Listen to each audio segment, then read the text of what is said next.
meat-like product. Good evening, everyone. Here's Joker. Evening, Joker. Good evening, everyone. Yeah, I'm glad you decided to record a video gate for Wednesday because Pete wasn't available. At least I got to hear what went on, even though it wasn't very much. Yeah, the Wednesdays and Sundays have been a little bit light lately. Yeah, we might not even have Pete tonight because he's busily engaged on 160 meters. 10-4. Yeah, tonight I'm just audio recording, and I'm not actually doing like a video gate. Just an audio video gate. Audio gate, yeah. Well, I used to work back in the good old days.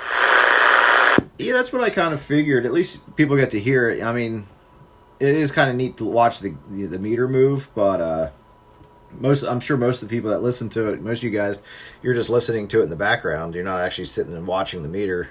Well, yeah, that 427 of yours has got to stick. The meter on that thing sticks. So you got to get a few people in there that'll push it to a 9, and then it'll kind of free up a little bit. You notice that?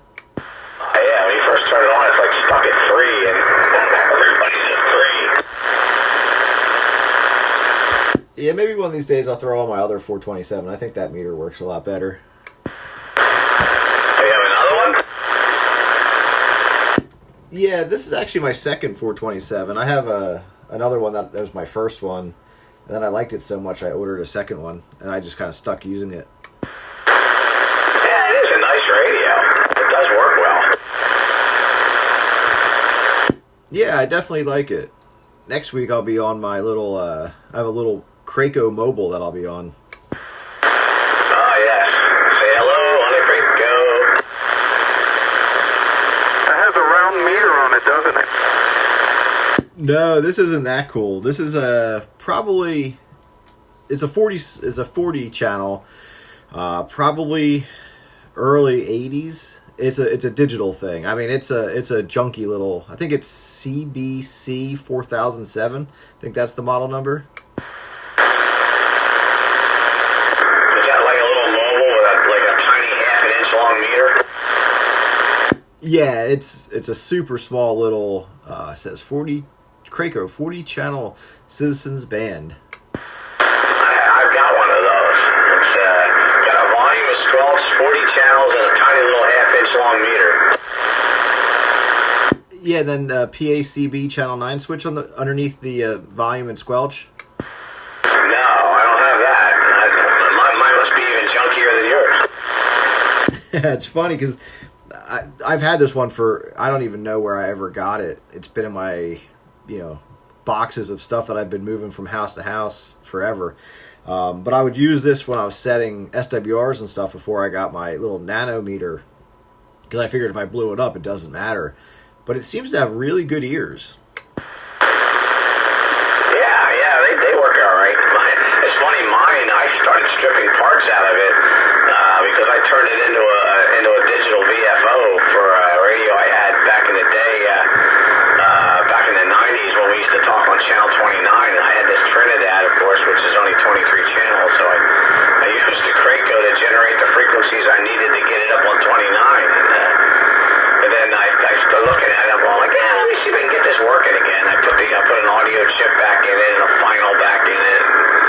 It sort of works, although I think there's something wrong with the audio. It's a little weak, so I just kind of threw it back on the shelf. I haven't really played with it, but yeah, one of these days maybe I will. Yeah, 10-4. Well, if you're in there on Wednesday, you'll get to hear what this little POS sounds like. Like there's I had that Browning here, that SST little mobile. That's all frequency a little bit. There's no way of tuning them, is there? Yeah, there is a way. Well, I know the receiver anyway. You should be able to tune. I don't know, but the transmitter, it depends on if all the channels are off. I think there's probably a way to do it. Okay, yeah, because I picked one up. I picked it up really cheap, and it's some of the channels don't seem to work. Channel 13 does, but it's you guys. I don't know if you were on that night, but they said I was out of frequency a little bit. Yeah,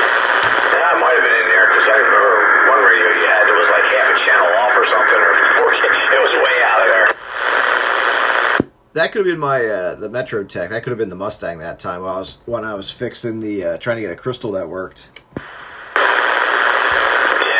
it's highly unlikely I'll be in there on Wednesday unless for some reason my schedule gets postponed again. But they're really trying to get everything in they can this week because if it doesn't get done this week, it won't get done till next year. 10-4. All right, I want to take a standby for a moment. I got to download some stuff, and then I'll be back. Yeah, big 10-4. Sounds like you guys were talking about my radios, my Midlands. These little porta-packs. They only have a volume of squelch in the channel. Oh, what's that 861 or whatever? I got an 861 at 23 channel, and then I got the 40 channel in the cabinet. Yeah, they're nice little radios. They could be a bass, a mobile, or a walkie-talkie. And for the 861 I just got up here for a monitor, I'm missing parts for that one. I took off the parts to fix the 40 channel.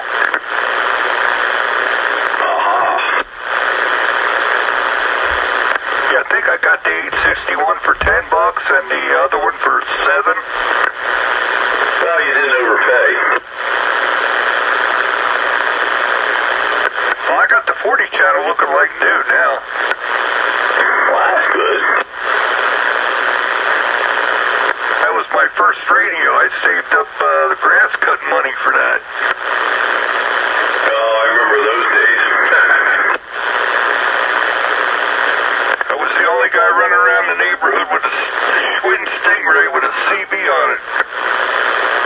I had a Johnson 5-channel with a 2.6-volt batteries in series and a little trucker mirror mount on the back of the sissy bar on my bike back in 1975. Those days were awesome. Yeah. Good time to be a radio geek. It was a good time to be anything. Well, yeah. When you're young and naive and don't know any better, and you're sheltered from the harsh realities of the real world, it was definitely a fun time to be. I've always said the luckiest people in this world are the mentally challenged because they don't know, they don't care. It's every day it's a new day. Yeah. I mean, you're not saddled with worry about things outside your control. You just live within your means. Everybody looks at them and says, "Oh, that poor bastard." It's like, he got it made.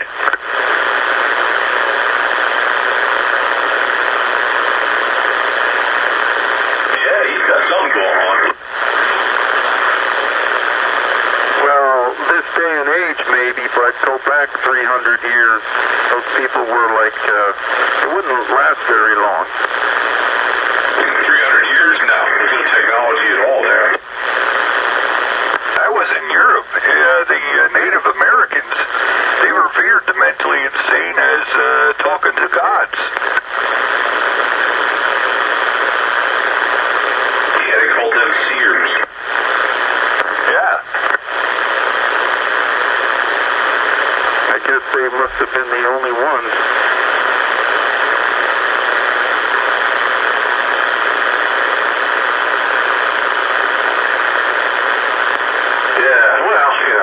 When you don't understand how things work, it's easy to confuse any advanced technology with magic. And then they burn you at the stake. Yeah, that's right. That's got to be horrible, man, because, fat burns pretty well. Yeah, it's like a pig roast.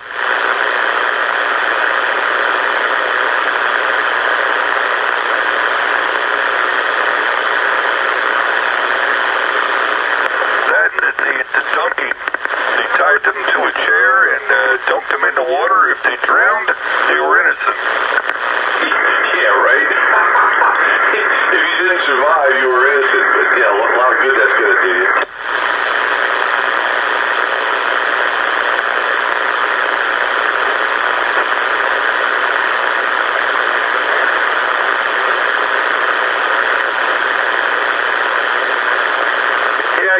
witches got a bad rap.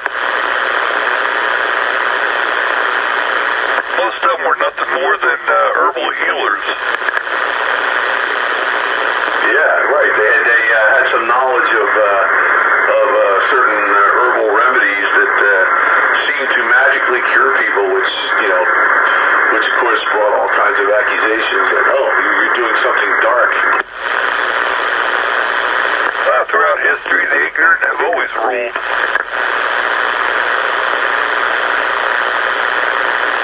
Yeah, it's easy to prosecute something you don't understand.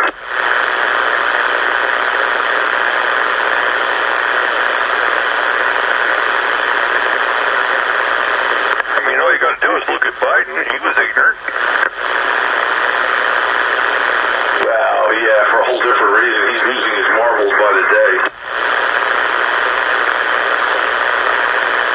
90% an act.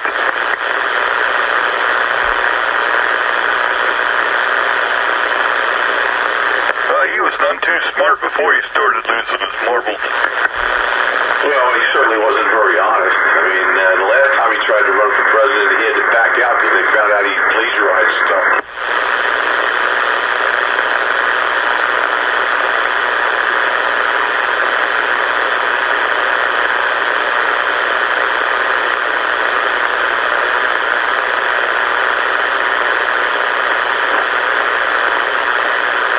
You guys ever watch House of Cards? I never have. Not me. Well, if you get a chance, watch it. What's the premise? No, it's all about that kind of stuff. I mean, it's a series, and it's not truthful, but you could see similarities. Yeah, many a truth has been seen in jest, right?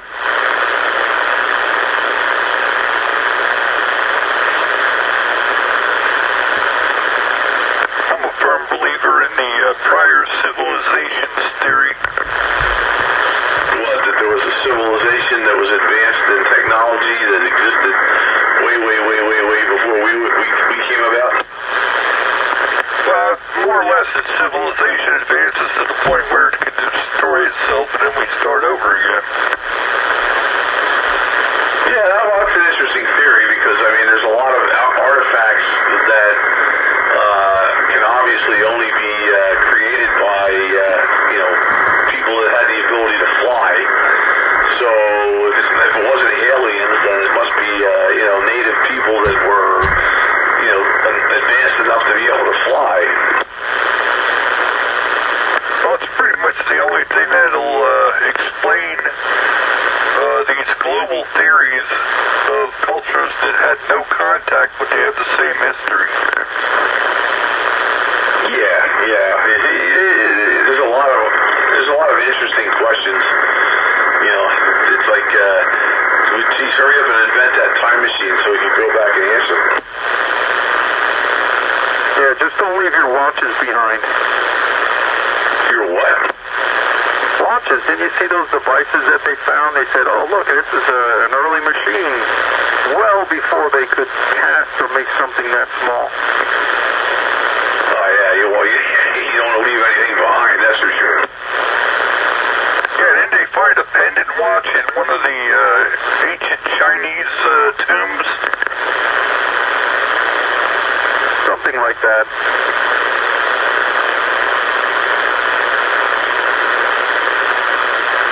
And the hammer that was encased in millions of year old limestone or some shit.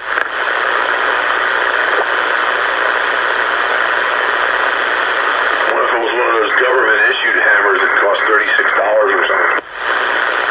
I don't know, but there is just a vast amount of objects that are out of time. Or seemingly so.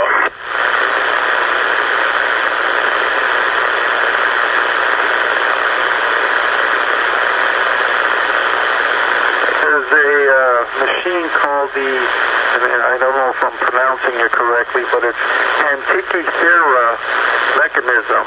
It was found in a shipwreck Greek island, near the Greek island, and it's supposed to be like dating back to the 2nd century BC, which is way far. You know, if you look at this device, it looks like a watch, clockwork.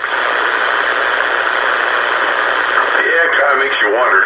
But you got to watch too. You know, some of the stuff that you read about on the internet. A lot of it is a bunch of bull hockey too. You know, every now and then you see a picture where they like, oh yeah, we just dug up this UFO in Antarctica. Yeah, okay. Yeah, that Antikythera mechanism. That's the premise of the last Indiana Jones movie.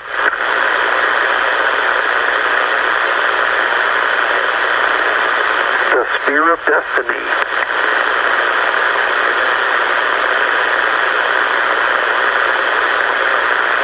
The weird thing about Antarctica is that it's a no-fly zone for like 52 countries or something. And you got to wonder what the reason for that is. There's a whole lot of weird crap going on in Antarctica. Because everything that's illegal in their country, they could do there.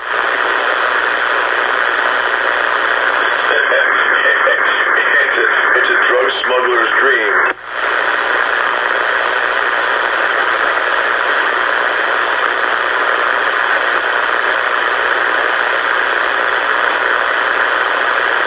I was in the military for a while, and yeah, they didn't really care where exactly they were. They did whatever the hell they wanted.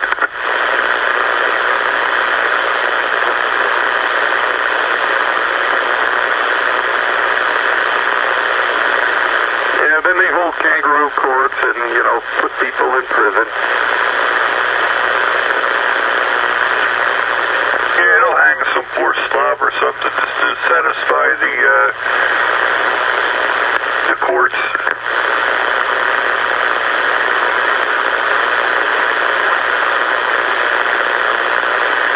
Another thing that's strange is the Perry Reese map. It's a map that said it was the 11th century or something. It was a map of Antarctica. Literal, no ice, shows all the ports and everything. And apparently the British Royal whatever, the Air Force or something, did some sort of ground penetrating radar and found the coastline. It was like almost exactly to this map. And you wonder how they managed to do that. Of course, maybe years ago, Antarctica wasn't covered by that much ice. Exactly. The proportions were such that it could only be observed from above. Yeah, see, there you go. It goes back to the whole, advanced terrestrial societies or aliens. Oh, no, it's not aliens, but it's aliens. Well, the truth of the matter is that we have no frickin' clue. Yeah, that's one thing that's absolutely true.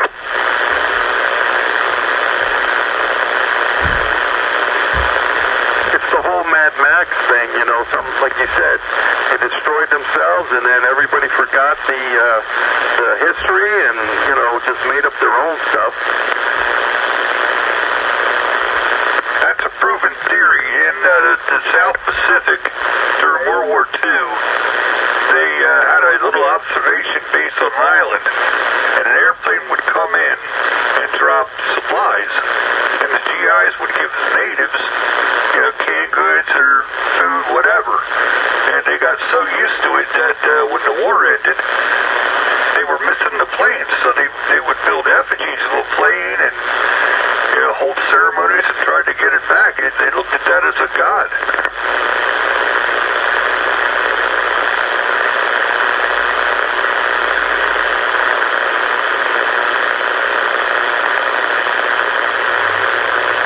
Well, that's probably where these movies and shows, they get their ideas from.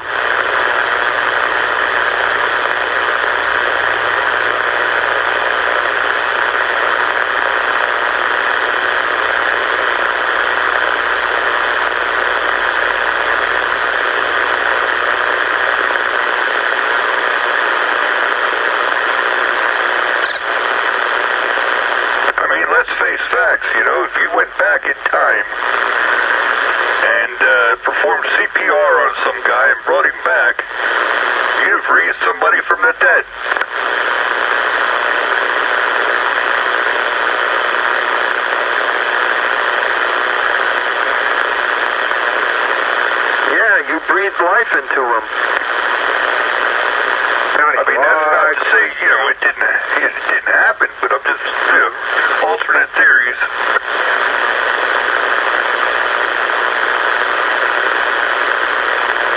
Oh, there's Pete. Countywide Radio, public service station.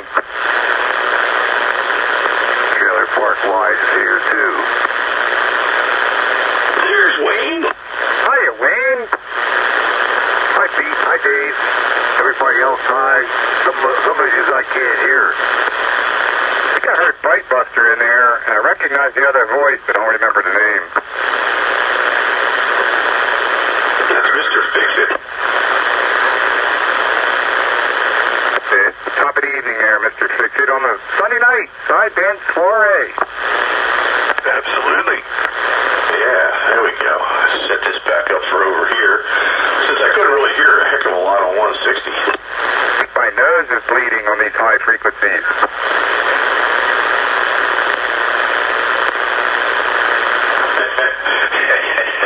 Bloody nose. Yeah, coming from that medium wave frequencies all the way up here. Yeah. So who's that guy? It was I was listening to that recording there. Who's the guy with the 80-meter antenna? His name is Bill. He's an X11 meter guy.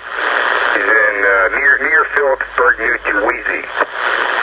Yeah, he seemed to be doing a pretty good job. Yeah, he's got some Frankenstein, homemade tuner thing.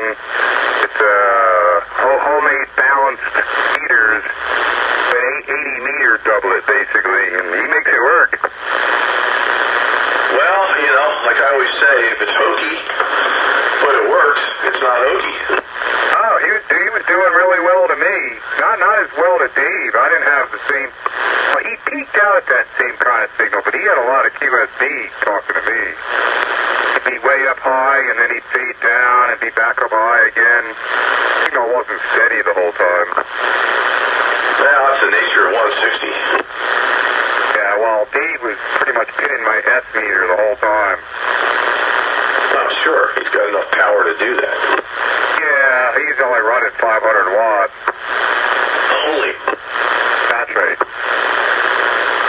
So what frequency takes the most power to get a good signal out there? That's sort of like an unanswerable question. Yeah, 1.2 gigahertz. What I'm saying is if you put 4 watts here and then go up that high and put 4 watts there, which signal will go out further? Again, that's almost an unanswerable question. Well, 4 watts here without the band opening versus 4 watts there, I would say 4 watts there is going to go farther. Well, 160. Yeah, but if the band is open here, conceivably 4 watts will go a lot further than the 4 watts will on 160. Yeah, it's weird though, because it doesn't track linearly, You could be running say 100 watts, across the bands, and here, you're going to get 30, 40 miles, when you're running a decent gain antenna, you get, depending on your terrain, of course, you go down to 20 meters, and you may talk across the pond, but then there's a lot of conditions involved, and 40 meters the same way, you could be spreading your signal all the way up and down the East Coast, but 160 might be, it depends on whether the band's going long or not, sometimes sometimes you can do really well and sometimes not, Well, that's what I'm saying. It's really hard to quantify an answer to that. There's so many variables. Is the band open? Is the band not open? Are things quiet? Are they noisy?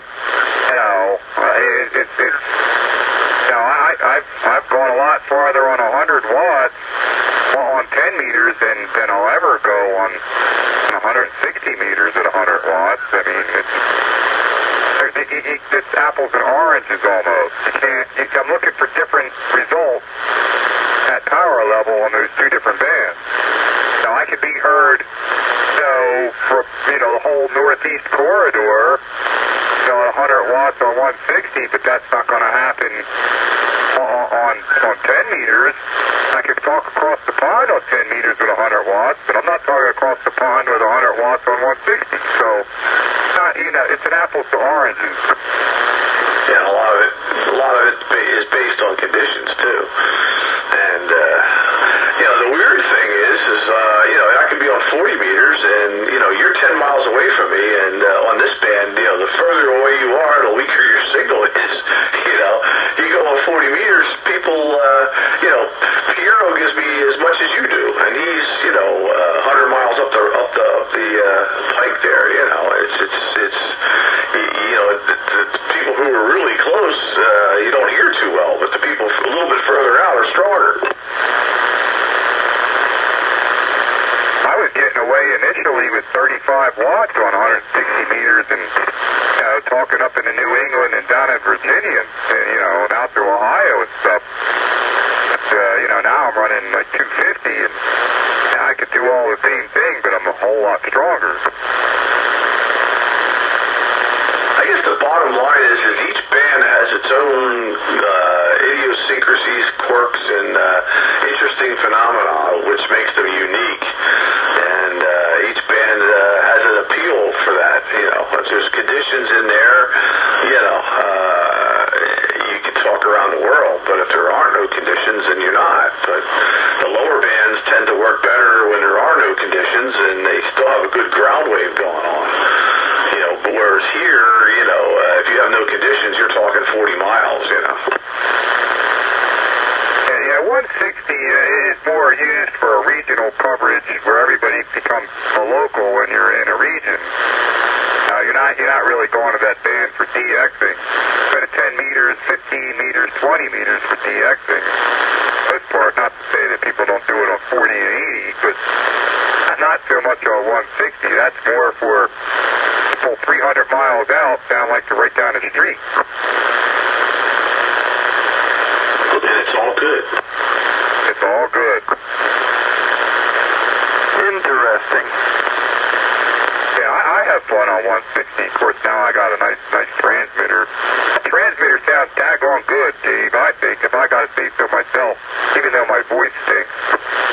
Well, you got that Process D104 board in there, too. That probably helps. Yeah, it sounded really good. Yeah, it did. 36 miles away, and I'm 30 dB over Jet 9.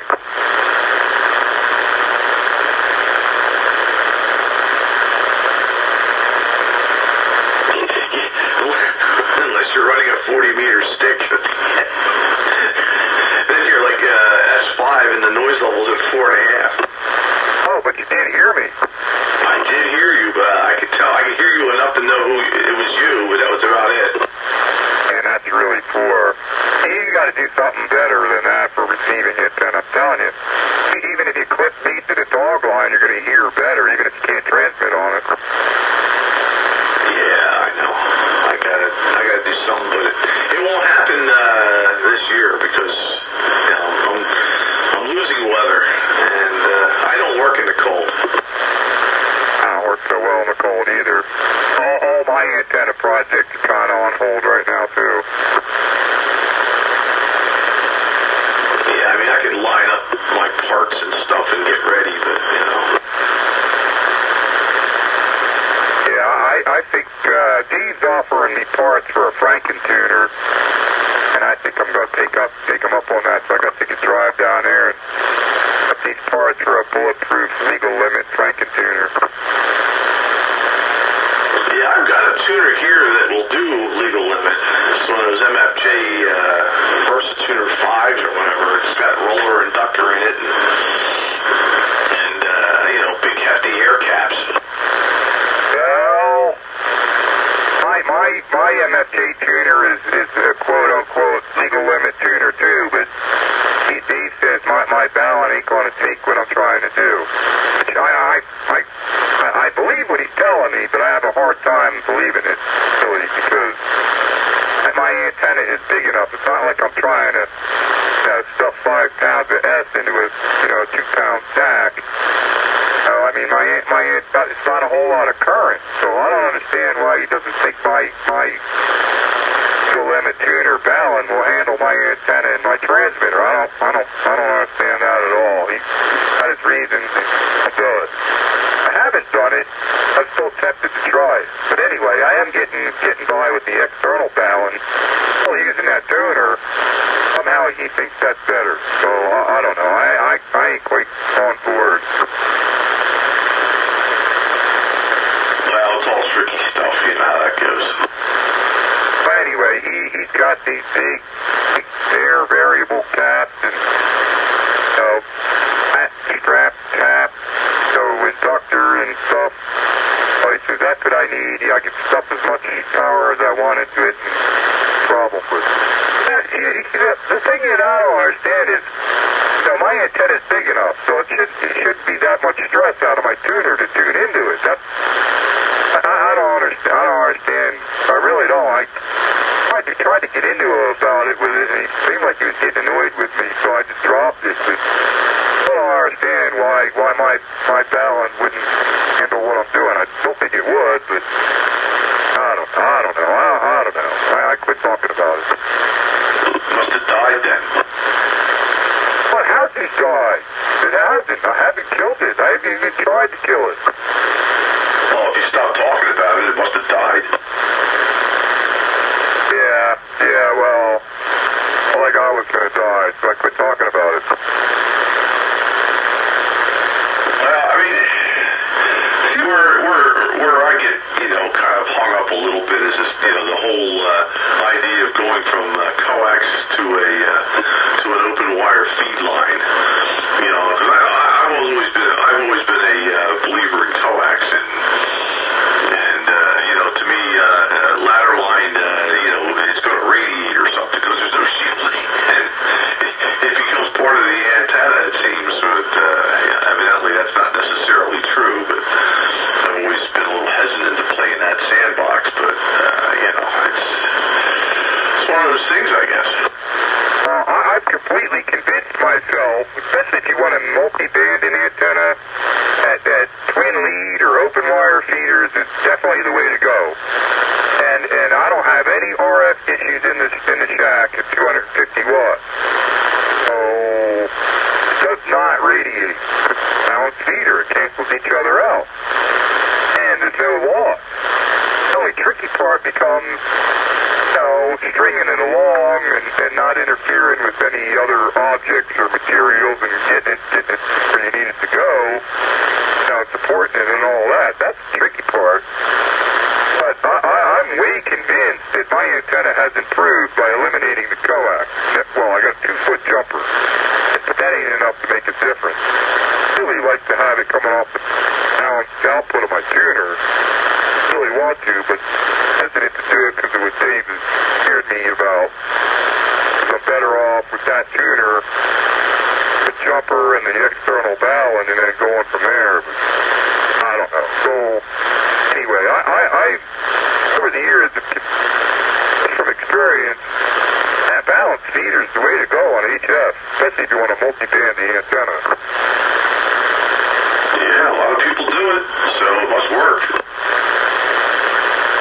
Yeah, well, I can tell you it works, because ever since I eliminated 100 feet of coax and went to 2 feet of coax on my balanced feeders, that antenna is a contender on 10 meters next to my beam. So that ought to say something.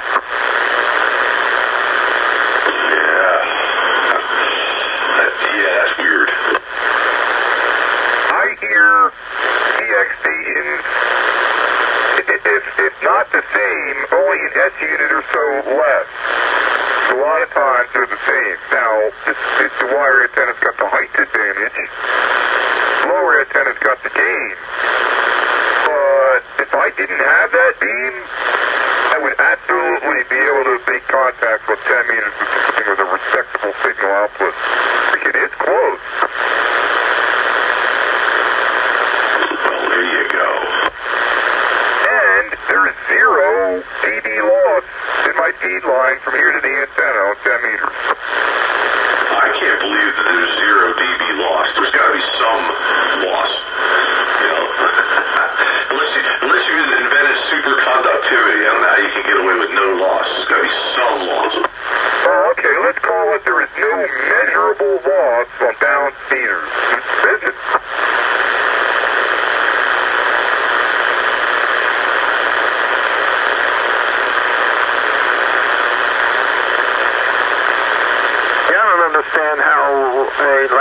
line does not radiate any kind of RF. It's balanced. The one side cancels out the other side until they don't cancel each other out at the antenna. Yeah, I know twisted pair will do that, but then you have no RF. But how, that I don't know. Well, twisted pair won't really work at RF, but people do have done it in the past at QRP levels. It's not quite the same thing as parallel feeders.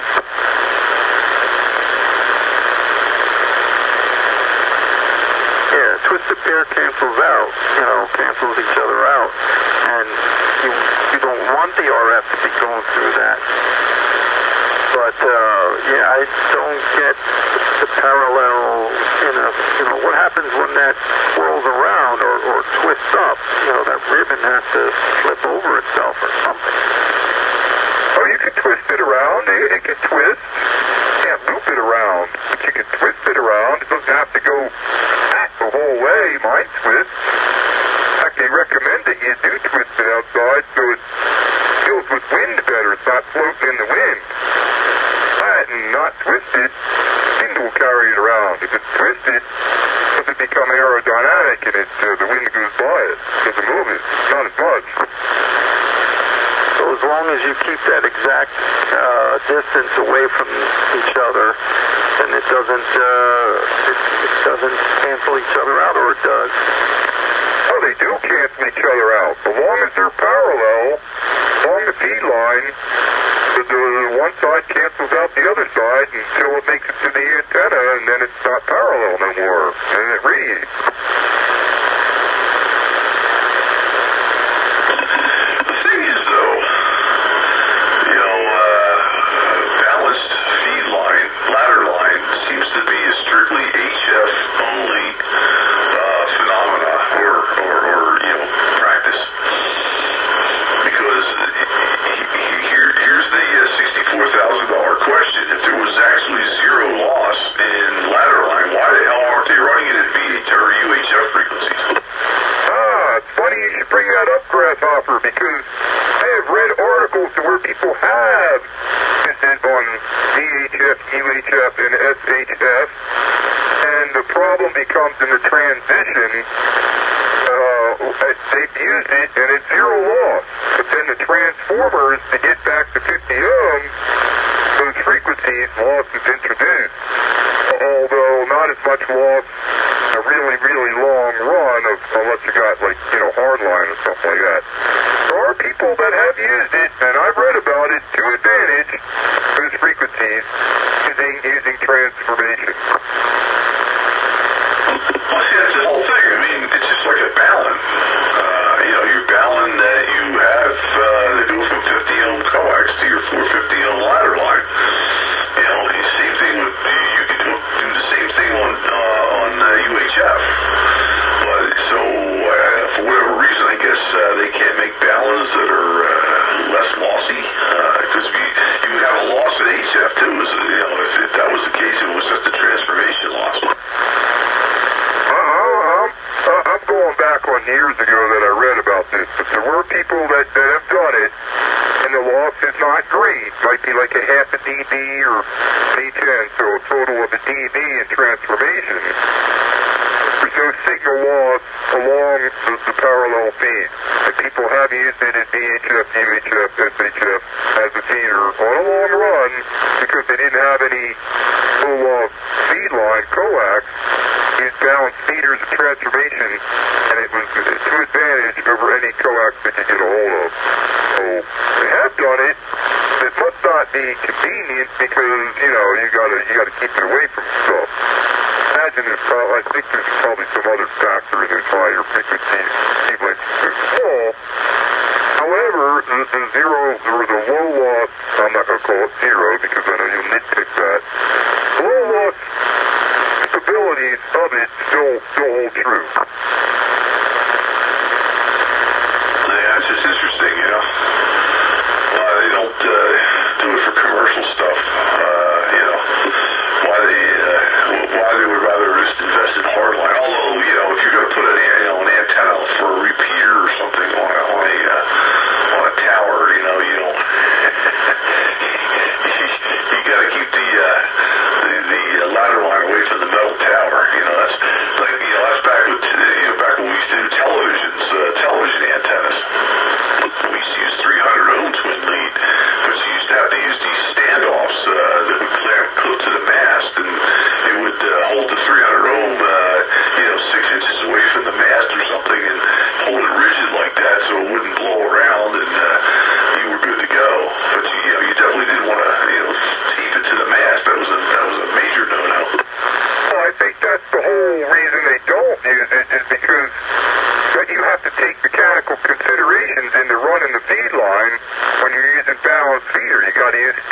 bounced a certain direction, sitting a certain distance from everything. So it's all mechanical consideration. So maybe that would be fine for one repeater antenna, but if you got a multiple site, station trying to run all these balance line feeders on standoffs out from the tower, I'm sure the mechanical considerations come in at that point. So coax is easier, or hardline's easier. You just run the stuff and don't care where it runs, you just run it. Yeah, I guess. I know at some point in time, they kind of converted from, majority 300 ohm twin lead for televisions, and then they switched over to 75 ohm coax. For whatever reason, they deemed it as quote-unquote better. I think that all came about when cable television came about, and that just became a matter of standardizing things and connections. But your UHF, VHF television antenna probably got a better signal off of your antenna or the 300 ohm twin lead with a proper standoff than that same feed if it was 75 ohm coax to the same antenna. I can't comment though. I have to do a signal report, a signal check between the two with the field strength meter, which we did have at the time, but it was only good for 75 ohm. But yeah, I'd be willing to bet you get more signal strength for properly installed 300 ohm twin lead off your UHF antenna than if you fed off your UHF antenna with a balun up there, 75 ohm. I'd be willing to bet that the twin lead would beat out signal strength. well, maybe you're right. It's just strange, I was brought up in a coax environment, and twin lead always threw me for a loop. I always thought it was kind of hokey, but I gotta change the way I think about it. I'm not disagreeing with it, because when I first started, playing with twin lead and all, I was a little leery about it. So I started doing some reading about it and discovered all kinds of stuff that has its advantages. You just have to be careful in how you run it. And in my own experimentations, it's all at HF, nothing at DHF, but in my own experimentations, trying to multi-band an antenna really is the way to go.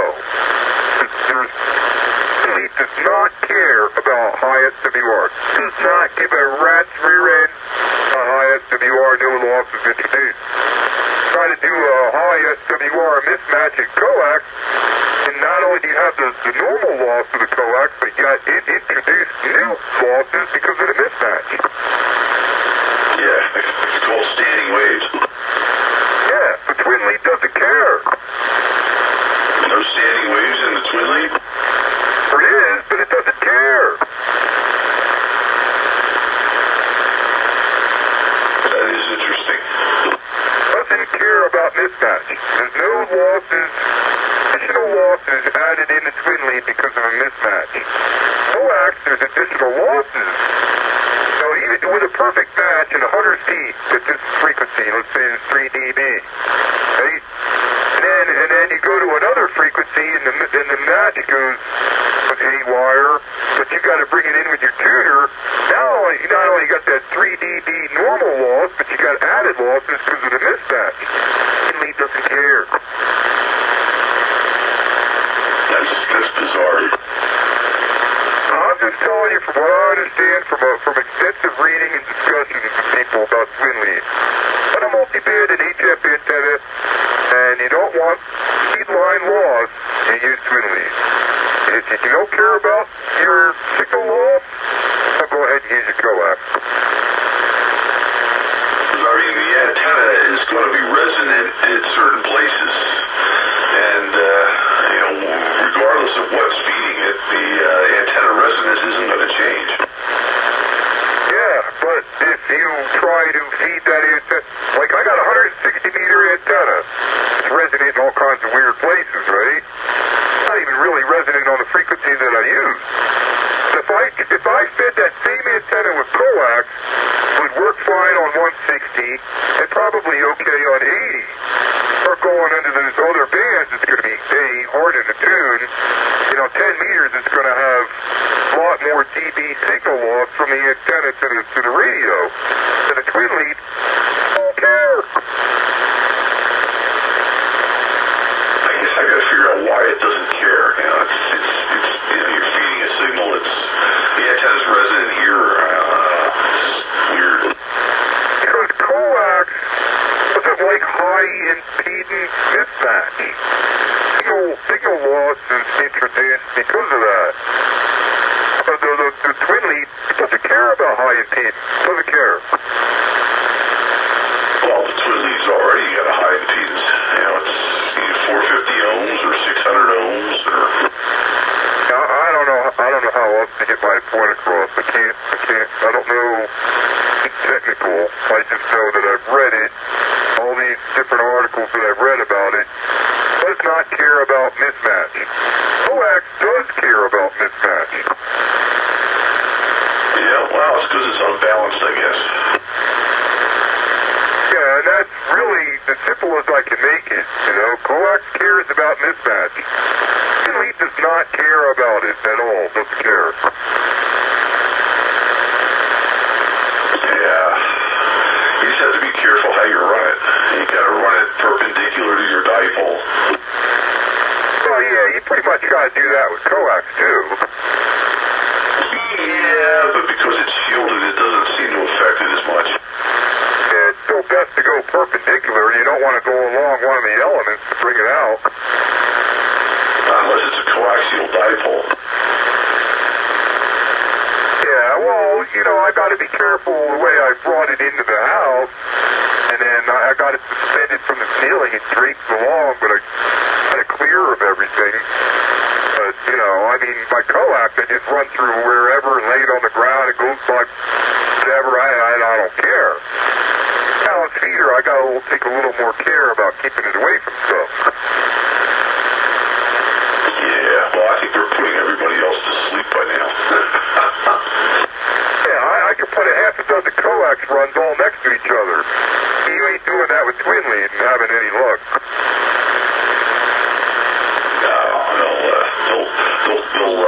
They'll couple into each other. It doesn't care about high SWR. Doesn't care. All right, well, I'm done putting everybody else to sleep then. To boil it down to my basic understanding of everything that I've read, they care about high impedance mismatch. You're not putting me to sleep. This is interesting. I'm getting a headache. Yeah, I figured somebody would. Yeah, well, that's always the way, no matter what topic, in any crowd. One person gets a headache, the other one finds it fascinating.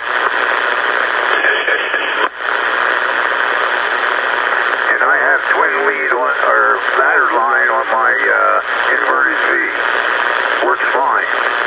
That antenna will work great 10 through 40 and maybe even load up on 80 meters with reasonable success on that twin lead. And the same thing with coax. It may or may not work. It's not, especially on the higher bands, it's not going to have. You're not going to hear as well as you would with the straight twin lead. And it works fine on 11 meters here on this channel too. Right. But it doesn't care about mismatch. Yeah, the tuner can take care of that. Well, the tuner can take care of it on coax too, but the signal length will be different. Yeah. Higher loss of the coax. Well, yeah, that's the big problem. That's why they always say, if you had your druthers and you were trying to tune an antenna that was out of resonance, that the best place for the tuner is at the feed point of the antenna. And that way you null out your coaxial losses. That's also correct. Yeah, I know all that. Like you say, because it's coax related. It's a whole different discipline.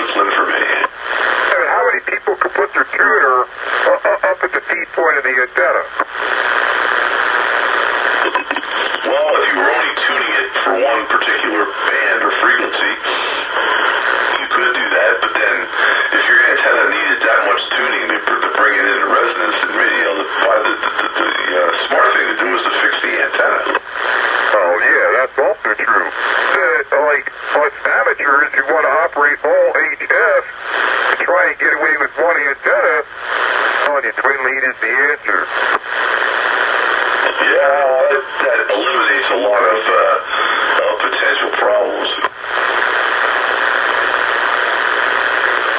That's why I've come to like the ladder line, because I can multi-band the thing and it performs really well on every band it can tune, which is all the bands, or anywhere in between. I guess that's what also gives rise to the quote-unquote non-resident antenna.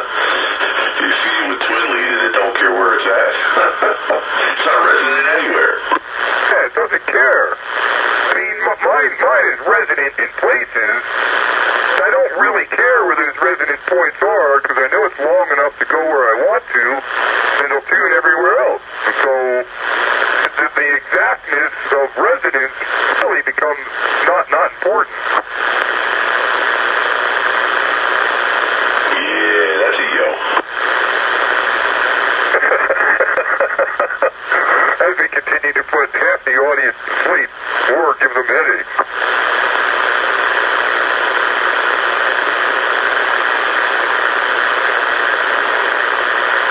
This all started because... Well, first the earth cooled, and then the dinosaurs came. But they got too fat and died, and they turned into oil. And then came the Arabs, and they drove Mercedes-Benzes. Yeah, well, we discovered the oil for the Arabs because we discovered the oil first and its application. And we found out they had some. Yeah. Oil was first discovered and put to use commercially right here in Pennsylvania. Yeah, Titusville. Yeah, I was there this past summer. Yeah, you went to see the old Drake well. I did indeed. And a powerhouse where had a natural gas reciprocating engine to run the pump heads on the well jack pump heads. Yeah, feeding right from the natural gas coming out of the ground. It was pretty cool. Old school, but it was cool. Old school is usually pretty cool. They had a problem, they found a solution. And there's nothing digital about it. Oh, yeah, because we live in an analog world. Yeah, I'm not so sure that the digital revolution is a benefit to mankind. No, ultimately it'll probably be its undoing. Just like fossil fuels. Fossil fuel brought us to the standard of living we've now enjoyed. I think the digital revolution is going to destroy it all. Yeah, I mean, you can't even trust what you see, because now you can make deep fakes of everything, so, you know. Are there really drones flying over Jersey? Who knows? I got one thing to say since you brought up the topic of the drone. Oh, yeah. Well, Joker can see them because they're near Jersey.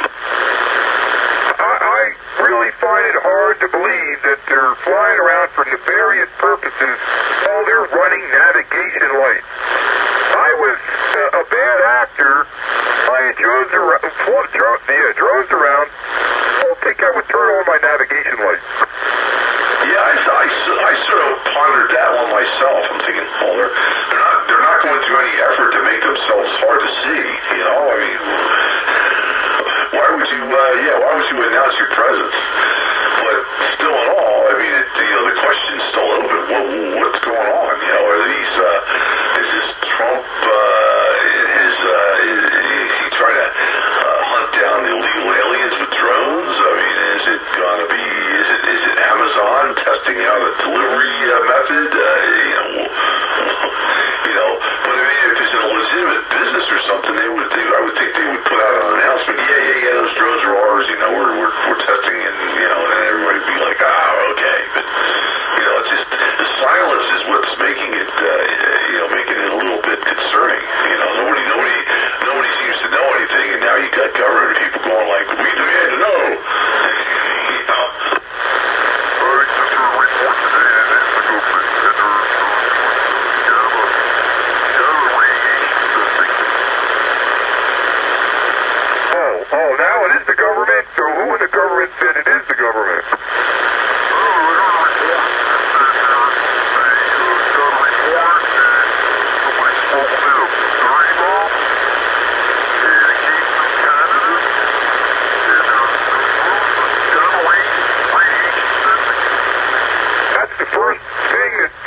kind of sense, because, they're all running navigation lights and stuff, so, well, they don't want people to panic over the fact that somebody smuggled in a dirty bomb. Government's flying all these drugs around, but they don't want to tell people why, because they don't want them to panic over the dirty bomb. So instead, everybody's panicking over the stinky drugs. I have a hard time believing that it's a foreign entity doing it, running navigation lights. Yeah, if it was a foreign entity, they would have limited range, I would think. Because those kind of drones don't, they run on batteries and they only last so long. So I mean, where are they going to fly them out of? I don't believe for a minute that it's foreign. It's our own people, and the fact that the government or some parts of the government don't seem to know the answers tells me that it's one of those black ops kind of things that needs to know basis. The problem is that it goes to show that we have no way of determining what is above us at any given time. One down and find out for sure. Although I know you can't do that. It's illegal. One had crashed. I saw videos of one crashed somewhere on a highway. What'd you say, Buster? I said it just goes to prove that at any given time, there's no way of tracking this stuff, and nobody is equipped at this point with the detection device that can find these things. I guess they have a few, but nowhere, you don't have one. There's none in my neighborhood. There's none around, so we are so vulnerable to this type of attack, it's unbelievable. I find it really, really hard to believe that civilian radar for aircraft, and even more so military aircraft radar, can track these things on their radar. I've seen the radar we had on our ship in the 1980s, and you could track a baseball. So they're just not forthcoming in the information. Their radar can absolutely track where these things are coming from and going to, and they're tracked. They absolutely can. And they're saying that they can't track these things with radar. They pretty much have to say that they're lying to us. Because I've seen what our radar capability of 40 years ago could do. Can't tell me that today that the radar the military has can't track these things. I call BS. Yeah, they'd have to be within range or something, I guess. But yeah, you're right. There's no way that Fort Dix or whatever isn't or Willow Grove or whatever. They're not actively seeing this stuff. I can't believe that. I don't believe it either. They know what's going on. It's not showing up. And that's the most plausible explanation. Government's doing something, tracking a dirty bomb with these drones or something. You know exactly what's going on. They just don't want to scare the public because of the real reasons worse. Yeah, the really sucky part is that now I'm afraid to fly my drone because let people be pointing out and going, oh, there's a drone. I've flown my drone around, but it's only in my own yard. I think some of the drones that they're using is not a quadcopter. It's the kind with wings. See, that's the thing. There's varying different reports. Some of them have said that they are quadcopters. Some of them have said they're the size of small cars. Others have said, others have mistaken airplanes for them. But, the only time you know it's a real drone is when it changes direction and, makes 90-degree turns and stuff like that a fixed-wing aircraft can't do. Well, there's still fixed-wing drones.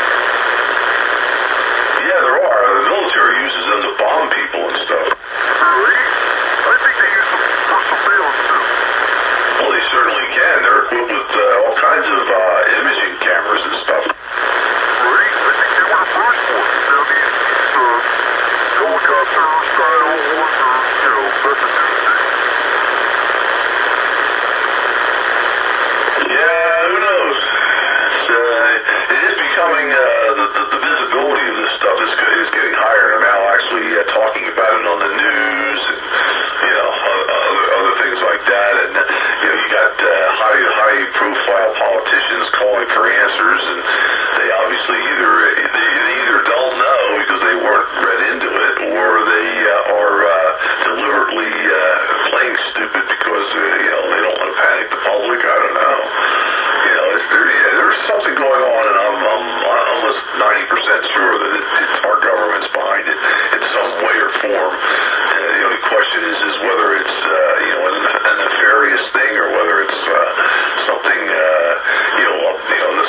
with people in the UK today on 10 meters AM, and they were like, yeah, we're seeing on the news about your drones flying around New York, New Jersey, and Pennsylvania.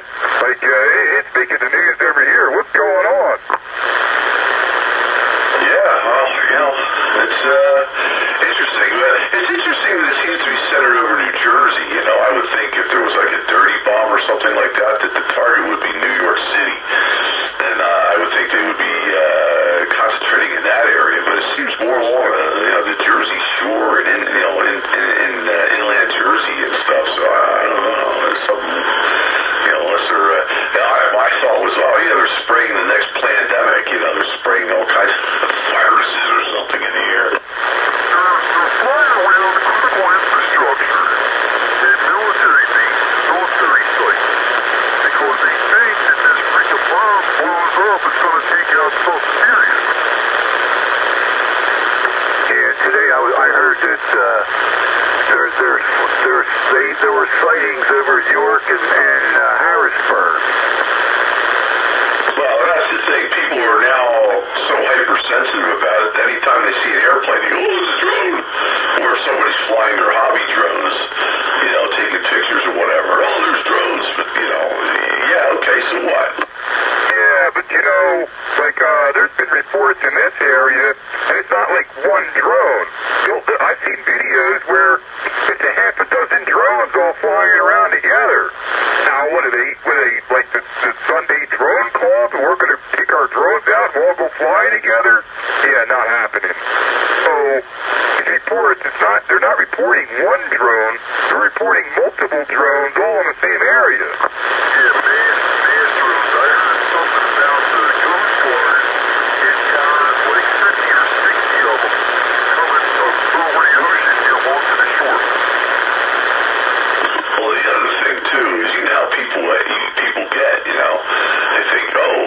let's we'll get our names on YouTube or something, and, a bunch of kids or whatever that own drones are out flying them around just to incite panic.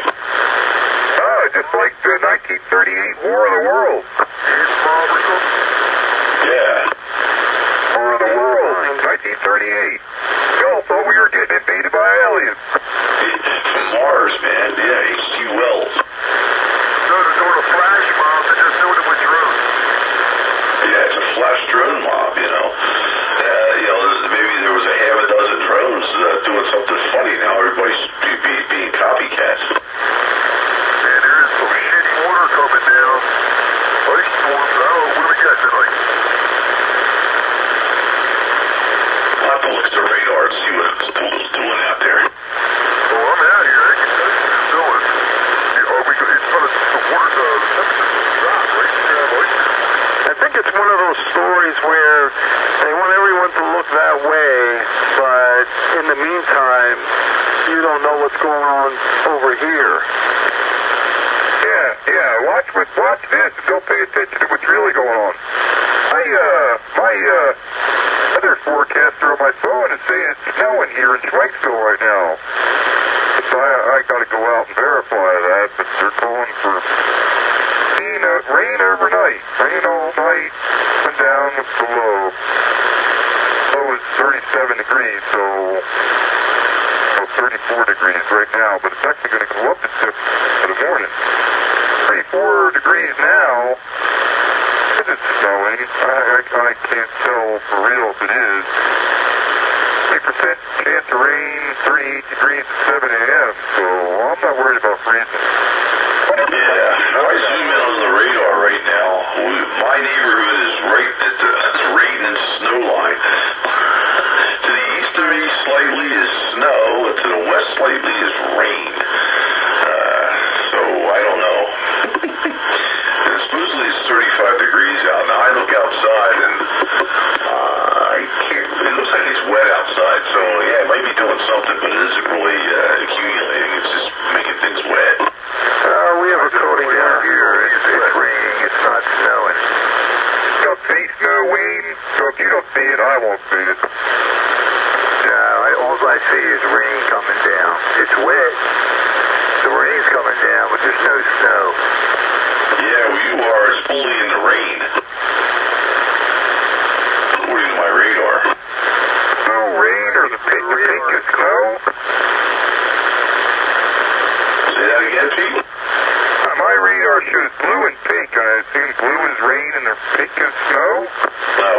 snow and pink as ice.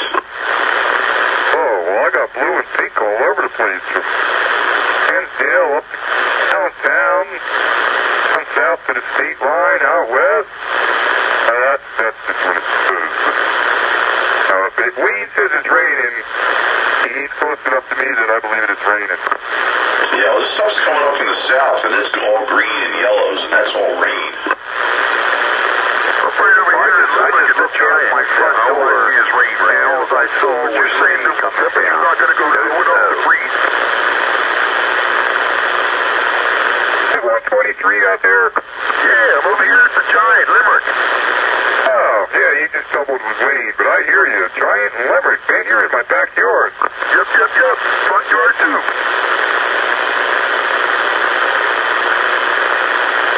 I'm all over the yards over here. Howdy, guys.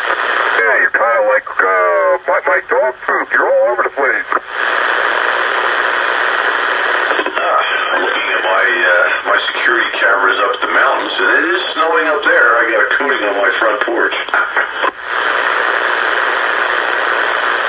Yeah, well, keep that snow up the mountains. It's fine. I just don't want it around here, because my snowblower's still stuck behind the motorcycle. You really are tempting fate, aren't you? Well, I got the backup snowblower. It's down accessible, but the big one is dirty.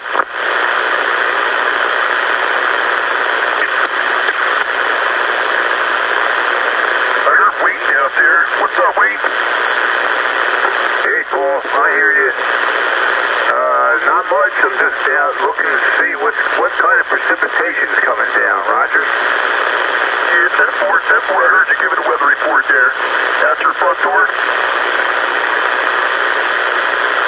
You should be able to look right out your front window since you're out there in the mobile. That's what I'm saying. It's on my windshield. My windshield wipers are telling me what it is.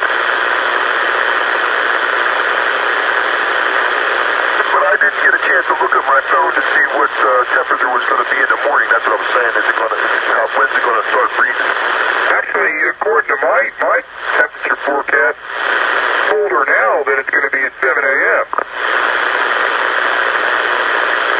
Oh, wow. What about 4 a.m.? It's good. 34 now. Going to rise up to 38 degrees overnight.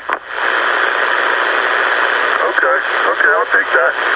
I'm okay with that, because tomorrow's not going to be that cold, right? Tomorrow's going to be in the 40s or 50s. I don't think I saw that. Hang on, let me bring it up. I have 49 degrees for the high on Monday. Yeah, I thought I saw that earlier. Okay. All right, then we're all right then. Yeah, it's just spritzing out here. It ain't really nothing coming down, but I guess it could be snow in some areas if there's, wind gusts or whatever. It makes the temperature change. Yeah, it's the same thing here. It's not raining hard. It's just like spritzing. But it's rain. It's not snow. Which is good for me, because I'm an old guy. I don't want to shovel. Yeah, I hear that. You don't got nothing to shovel, do you? Well, I got 10 feet of sidewalk out to my car. So when it does snow, I have to shovel that. But, 10 feet ain't bad. When I was down in Norristown, I used to do 60 feet on the front sidewalk, and then I have to, 50 feet from the front sidewalk to the house, and then all the way to the back of the house, which was 200 and some feet. So I don't have to shovel here as much as I used to. Yeah, 10-4. Yeah, you don't need nothing, man. You can get yourself a propane tank and a roof torch. You just go melt it. Beep. I guess nobody else thought that was funny. Anyway, yeah, and you have to take your car out, I guess. That would be a bitch. Well, I got 4-wheel drive on my Explorer, so I don't take anything out except the path to the cars from my front door, which is like, 15 feet. Yeah, 10-4. That's what I'm saying. I got 3 vehicles with 4-wheel drive. This thing's all-wheel drive all the time, all-wheel drive. So I don't dig shit as far as digging the cars. You got to clean the snow off the cars and get it off got some up here. Hey, Buster's got the snow. Is it snowing now? I just sent you guys a video. It's kind of mixed, I think. I just woke up. I was on kitten duty. I was laying with her and I fell asleep. Different voice other than White Buster's out there. What's up, Joker? What's going on, man? Not much, man. Not much. Just trolling around Limerick up here. Got to jump in the sewer real quick. Ah, good old Limerick. You still running your recorder there, Joker? Yep. Let me check, make sure. Yep, it's still running. That's cool. Oh, man, a video game. I think it's just an audio video game, but hey. Yeah, it's just audio for tonight, but still something. There's somebody out there that's way off frequency.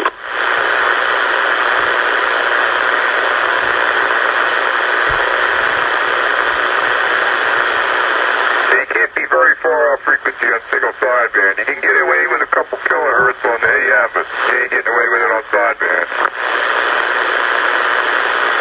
Well, that's for damn sure. Well, whoever it is, can you tune us in, or you got to talk so we can check you out where you're at? Well, hell, everybody isn't shifting to go to somebody. They can't come to us, then, well.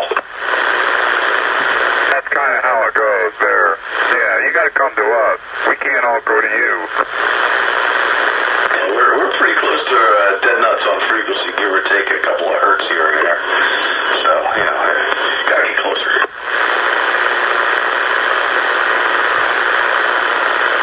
All I know is my DIY is still working and I haven't blown it up yet, so that's a good thing. You better knock on some wood. Related wood grain vinyl. Yeah, that might work.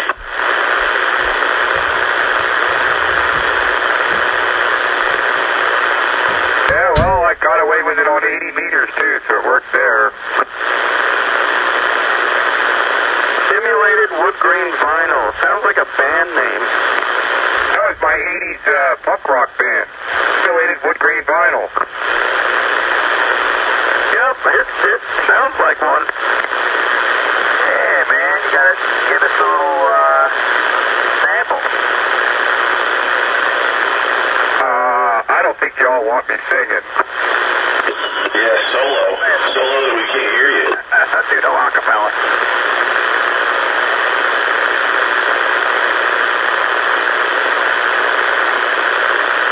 That actually would be a good name for a punk rock band. Simulated wood grain vinyl. Yeah, integrated wood grain vinyl. Yeah, it does sound kind of punkish.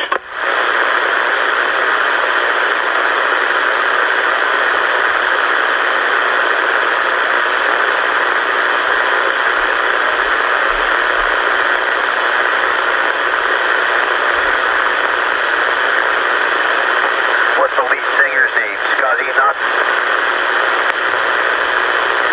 Hey, Joe, are you still there? Black Hole. Oh, KNOT hole. Our hole? Yeah. It could be taken two ways. I'm not whole, or I'm a not whole. Oh, that's good. There already is a band called Hole. Yeah, but even better would be not whole. KNOT HOLE could be NOT WHOLE.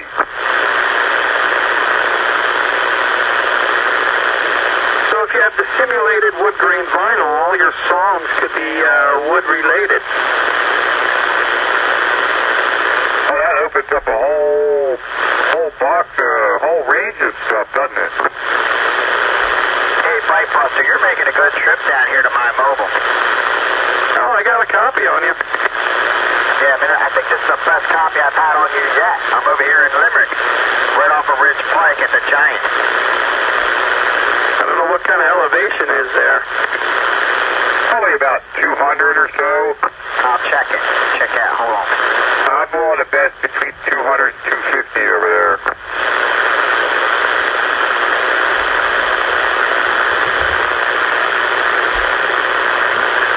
Well, if it is, it's not bad because you got a mountain between us.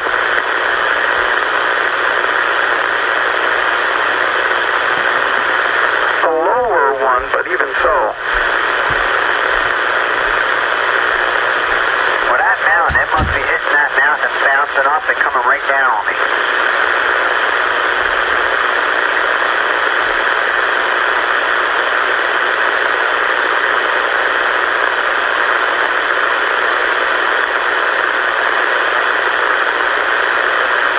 I think Joker fell asleep. Again, he just woke up.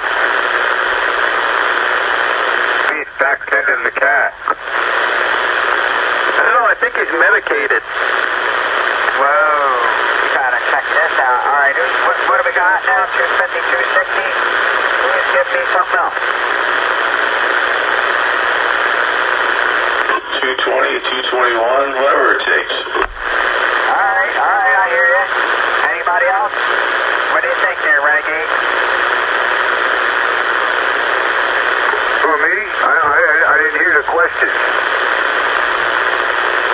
The elevation, giant, township line in Rich Pike. You could say it's not much above 200.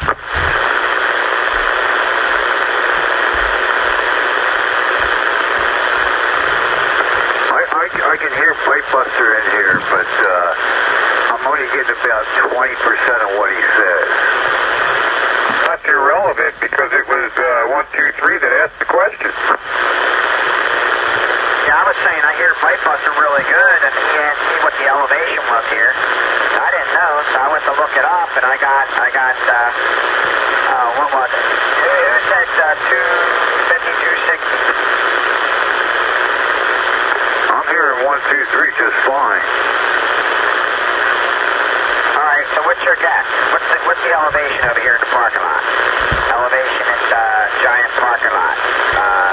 Rich Pike and Township Line Road, Limerick. You drifted, it's around 250 from you. 267. Oh, 267. Who said that? Joker's at 267. You're really close, man. Really close. Who else? Anybody else got a guess? Well, that must be up there over 250 because you're getting awful excited. So, my initial guess was 2 to 250. So it must be higher than 250. Not by much. It's a little bit more than 267. I'll put it that way. All right, 271. And a half. Man, that's really close. Anybody else? What is it already? It's 281 and a half. Almost 282. 281.59. I only had somewhat of an idea because when I first got my elevation, or started caring about elevation, working over there, I would look at it all the time. I'm impressed. I've been looking at it all over the area, and I'm impressed. I didn't think this is that high. It's almost 300 feet. Yeah, I wouldn't have thought it was that high. Well, you want to come up here my way. We'll get over 300 feet real fast. What's that? You need to come up Swamp Pike. You'll get over 300 feet real fast. The only problem is it's surrounded by 500-foot hills. You got to go right near the All-Star Diner or the All-Star Bar, whatever that's called, right near Bartman's Auto. I think that's the highest point in that area. Up there in the parking lot. Yeah, I heard Joker, but I lost what you said, 123. I said when I sit over there in Limerick off of Swan Pike and Mandarak Park there, that's pretty high. I think that's 400 feet. Yeah, well, I keep going up Swamp Pike to get to me from Mandarak Park. Okay, well, at Mandarak Park, it kind of peaks and then it kind of goes back down. And then, what do you pass Knifer? You farther down? Oh, I'm well past Knifer. Oh, yeah. But if you come up Swamp Pike on your right-hand side, there's a 500-foot peak up to your left-hand side. There's another 500-foot peak. I'm 400 foot up at the left-hand side 500-foot peak. Okay, copy. Huh. Yeah, there's some height over there. I know there's a bunch of hills, over off the swamp. I can't remember. I pulled over into a parking lot over there, and it was, I don't know, I think it was like 460 or something. You know where the Limerick Kitchen is, coming up Swamp Lake? Not quite sure. What's the cross street? So, if you're at Mandarack Park, and you come up Swamp Lake, and you cross Knifel Road, you keep coming up, and you come up a hill, a little restaurant place on your left-hand side. You pull into that parking lot, turn around, to the east, you can see the Manayunk Towers in the clear. Okay, yeah, no, I know exactly what you're talking about. I've been coming down Swamp Lake, and I can see the Manayunk Towers. Yeah, well, I'm at that, the peak hill of Swamp Lake is where I'm at. And then as you come up between these hills and you go down the other side towards Gilbertsville, there's a light there. I'm just for all that. Okay, I thought you were in a valley. It's like in a crater. It is a volcano crater. When you're talking about surrounded by 500-foot hills and you're only at 400 feet. Yeah, but that's 500-foot hills are like a mile away from you in each direction. No, they're not. No, they're not. One 500-foot hill peak is probably 1,000 yards south of me. The other 500-foot hill peak is maybe a half a mile north of me. All right, well, a half a mile, man, that's pretty far. I mean, I don't know, 1,000 yards, that's a height. That's a height. No, it's not. That's a freaking beach ball drag strip. It's 3,000 feet. What are you talking about? 1,000 yards? 3,000 feet.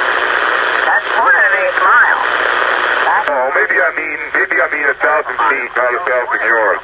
That's right. It's 2,000 feet to Keene now, so probably 1,000 feet. I'm sorry. Oh, 1,000 feet. Okay, yeah, quarter mile. Well, almost a quarter mile. Probably closer than that. Okay, all right. Yeah, I don't know. I have to take a look when I come up there. And that antenna, you got that antenna all the way up in the tree, 100 feet in the tree. Yeah, from where my antenna is 100 feet in the tree, that tree is 400 feet above sea level. Although, if I have a 3-element tri-bander HF beam, and it's on my shed, where my shed is at 370 feet. If I go to the back of my backyard, look at that antenna, I'm looking down on it. Wow, okay, wow. That's how steep it rises here, quickly. Yeah, I'm getting that. You're on a hill. And then if I look to my northeast, I'm looking right at that other 500-foot ridge that's on your right-hand side as you're coming. That's on Swamp Lake. Yeah, I can verify peaks in the volcano crater. I'm just not at the bottom of the volcano crater. I am on the edge of the inside upper lip. But I'm not in the bottom of it, but I am in a volcano crater. All right, I'll have to continue this conversation when I come out, because I got a couple things to do, and I got to go get, I'm on a mission. I got to get some cranberry juice. They don't have cranberry juice at King of Prussia? Well, I was out here, my buddy's in Limerick, and I'm going by the Giants, so I'm stopping here. Oh, all right. I thought you came all the way out here just for cranberry juice. Yeah, that's funny. Yeah, you might as well put some vodka in there while you're at it. I was going to say, they'd have to give it to me if I had to come all the way out here for it. That's right. That's a joke. So I'm at 400 feet, and the mountain, well, at least to the ice cream joint on the mountain there, is 800 feet. So, yeah, I got to get over it. That's a pretty big hill. Yeah, I put the coordinates in it. I went to Google Earth, and I got the coordinates for it, and I popped it in what is my elevation. It says 797 feet. So that's not exactly the very top of that hill, but close enough. The difference between 797 and 800 is not worth talking about. Right, because there's trees there. That'll bring it up to even over 800. That's right.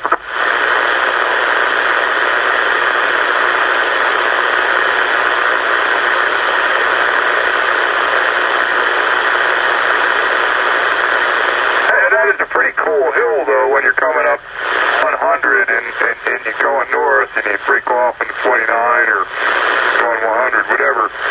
Look down into that valley all the way across, like, man, you can tell it's a pretty good hill.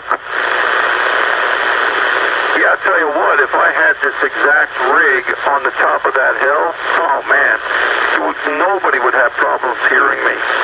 Nope, nobody would have trouble hearing you, and you could probably run barefoot. You wouldn't have to run that big amp. Absolutely, you know, I'm getting into this GMRS, and my daughter lives up in that neighborhood, and so she's still up high, and I thought, you know what, I should give her a repeater and put it in her garage. Yeah, I think you should do that. Oh, no. Oh, man! It's funny. I can hit the repeater on top of the turnpike tunnel up, but I can't hit the repeater in Macungie.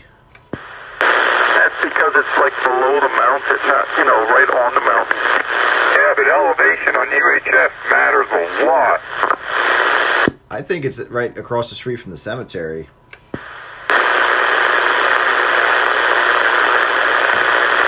You know where I'm talking there, by Buster?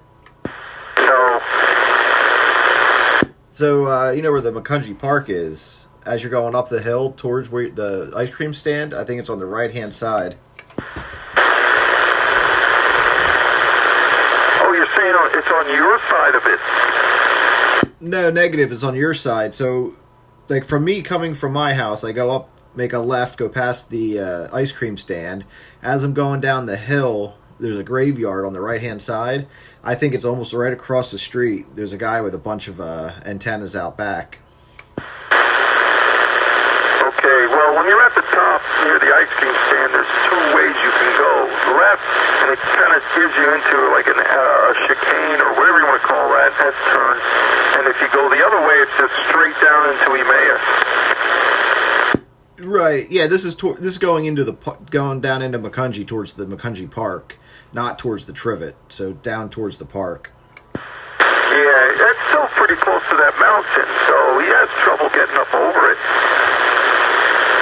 Well, like he was just saying about height matters. Yeah, he's probably halfway down that mountain, so he's probably 200 feet below the ice cream stand. Yeah, but he's got that mountain blocking him. It's like a wall, you know. Yeah, so he's got it clear on one side, but he's blocked on the other way. Yeah, good to the north, but to the south, not so much. Yeah, that's what they were telling me right when I got into the repeater, into GMRS.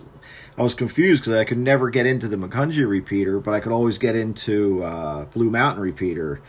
So I would drive up towards the ice cream place with my handheld, and I could just start to peek into the repeater. Yeah, well, the one at the turnpike is on a hillside. You know, it's facing you. The other one is maybe closer, but it's on a hillside facing away from you.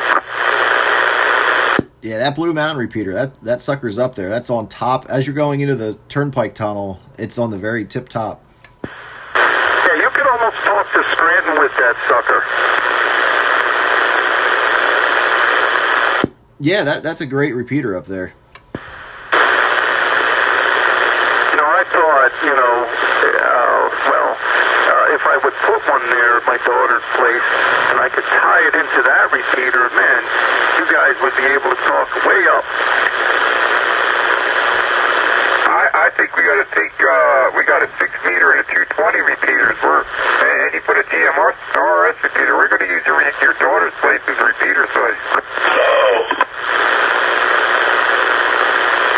Yeah, I'll tell you what, that would work fantastic. And know less about terrain than UHF does. It still cares, but cares less. You do a ladder line and it won't care at all. Oh, man. Not this again. Back to the ladder line. Did you ever find your ladder line? You know where mine is? You found it? Oh, not that spool of it. No, that's still amongst the missing. I have no idea where that spool of it is.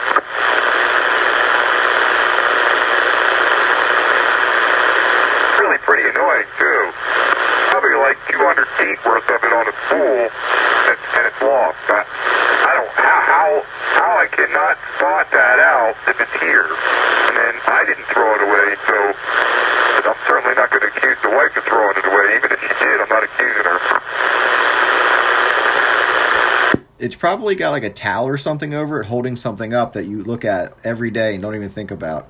I have looked all over, and it's, you know, the whole entire basement, the garage, my shed.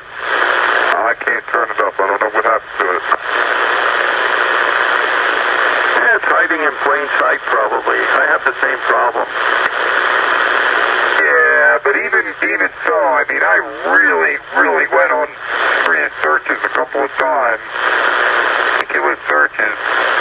And it's full of ladder line. It's not something that can really hide. You know, it really can't hide.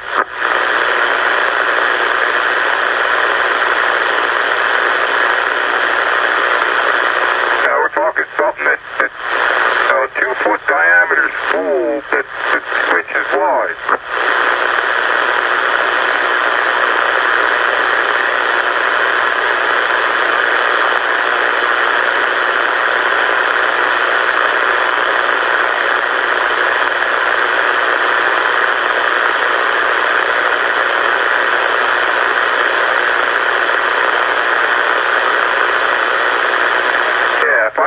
That spool, I put my repeater on, Dave, and feed my 6-meter antenna with ladder line and see how it works. There you go, man.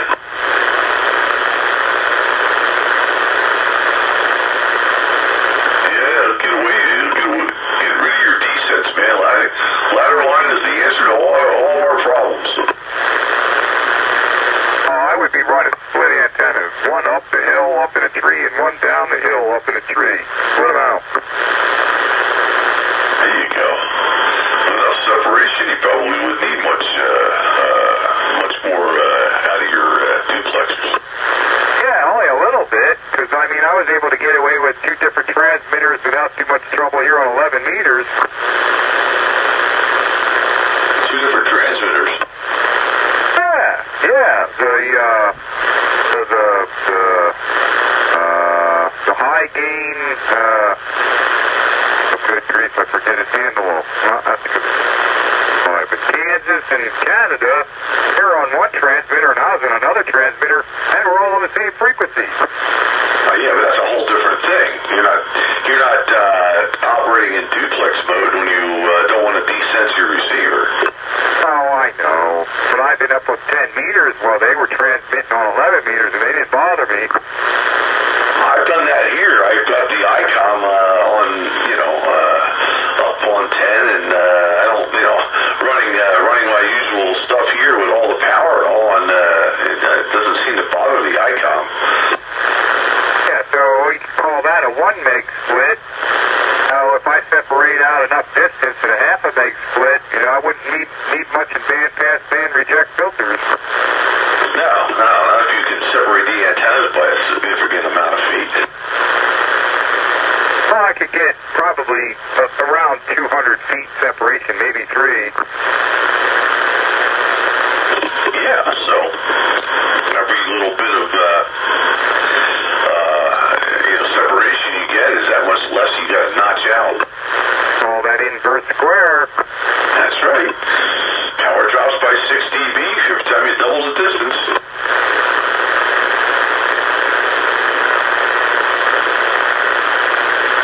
Every time you double the distance is 6 dB. So what's to double the distance, though? Is that 2 feet to 4 feet to 8 feet? Or is that 10 feet, 20 feet to 40 feet? Yes. Oh, man! Double the distance, you know. I mean, you go from 1 foot to 2 foot to 4 foot, you know, to 8 foot to 16 feet, you know. 20 feet, 20 feet to 80 feet. Yeah. So 200 or 300 feet would be quite good then. Yeah.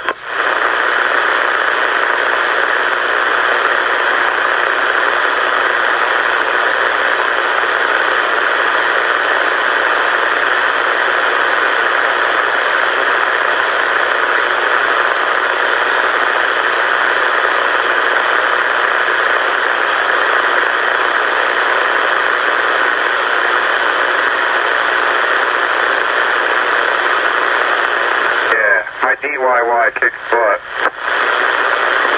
Yeah, it seems to work pretty well. Keep on knocking on wood there.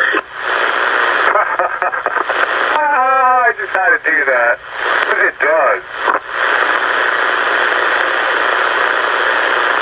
It's a shame it doesn't have the word super involved there. Then you could really have fun. It does.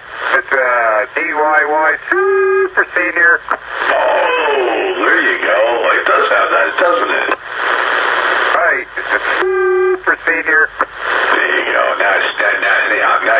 Now it holds a place right up there with the super links and the super satellite. Right. I got 3 super radios now. You need to put up a super scanner. Yeah. With my super satellite for my super scanner. Yeah, you can hang that up in the tree, man. Imagine that. It's just a super scanner up in the tree, 101 feet. Yeah, I actually been contemplating trying to get another IMAX up the right spot and do the cold phase thing again. Both of them at 100 taken feet.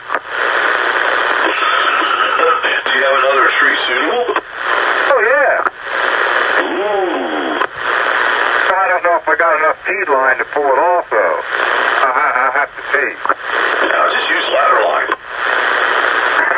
Yeah, but then I need 2 4-to-1 balance to transition in and out. Oh, well, hell, that's a minor impairment. Yeah, well, 4-to-1 balance, unless you wrap your own, handle more than a kilowatt, aren't cheap. Well, you know, that's the story of everybody's life, man. You know, anything worse than anything is not cheap. You know, if I had more piss-away money, there'd be a lot more things that would get done around here. That's also everybody's problem. I know. I can say the same thing every day. If I had more piss-away money, I'd have a lot more stuff. Yep, if I had more piss-away money, that's what I was talking with that other station you heard from that recording. I was talking with him. He's talking about all these crazy things to do. I'm like, dude, this transmitter that I'm talking on right now is the most money I ever spent on a transmitter in my life. So, like, yeah, I like amateur radio, but, like, all my money doesn't go there. Yeah, I don't have deep pockets. Like, it was enough of a sacrifice to get this transmitter, let alone all this other stuff you're talking about, the app-board processing and this and that and the other thing. Like, God, no, I'm probably not going there. He's probably not married. Oh, yeah, he's got feed lines going out his roof of his house to his living room and stuff. Like, yeah, I'm lucky I got away with my twin lead going out the back of the basement. Yeah, he's not married. Yeah, he's 20 years younger than me.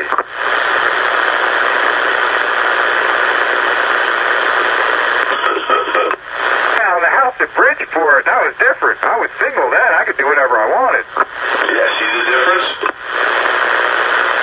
No, I had my bedroom radio room was all, my living room was all one kind of room. Motorcycles parked downstairs in the house. See, that's why God invented women. That's to keep us guys from being going completely nuts with trashy living conditions. I remember the first time that Linda came over my house at Bridgeport and saw 6 motorcycles in the living room, and you could see the look on her face. It was like, oh my God, what the hell is this? year? No, this is where the bikes park, but I live upstairs. He and I were on his roof in Bridgeport, and it was snowing. The antennas worked really well after we were done. Well, that's because we adjusted them. Oh, it was snowing. That was the best setup in the world. It was like living in my tower. Short feed line runs, access right there to the roof. Oh man, that was the best. That was really a good setup for that. Yeah, you were young enough then that you didn't mind doing a little bit of aerial acrobatics on the roof. It wasn't though. I mean, you could climb up from the room into the attic, and then there was a hatch in the attic that went right to the roof. It was the best. Oh wow. Yeah, it wasn't all that bad. Like I said, we were out there in a snowstorm, playing with his antennas. Well, that's any true ham would be always tuning antennas in the worst weather. Yeah, but you didn't really, fear for your life or anything because the hatch, opened up right near the peak of the roof. Yeah, it wasn't bad at all. Yeah, you weren't balancing on ladders. No, it was a really good setup, though, for radio. It was like living inside the tower, and you just put everything up top, and it was easy access and short feed line runs. It was really good for VHF, UHF. I don't think any of my feed line runs were more than 60 feet. Yeah, you guys were up there in the snowstorm. You weren't playing with the antennas. You were throwing snowballs and happy-goer. Oh, man!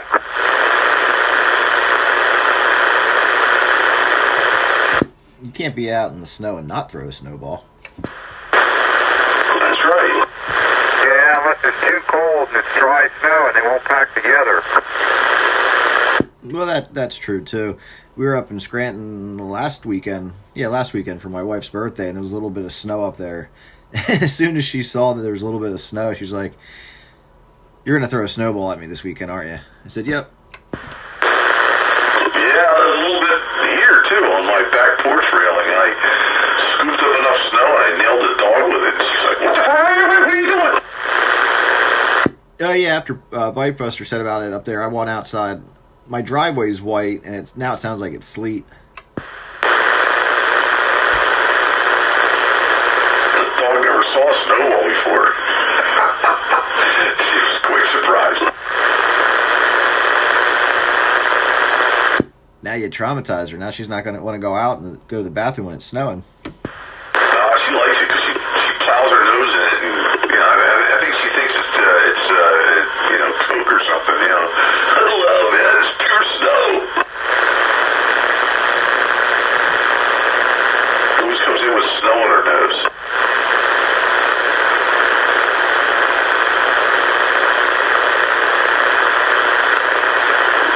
We get like a foot of snow. I'll take her and toss her in it. How big is the dog?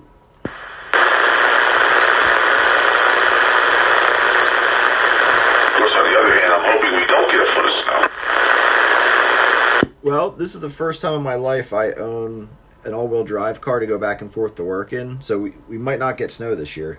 Well, see, that's balanced out by Pete's negligence in getting his snowblower out of the shed, so...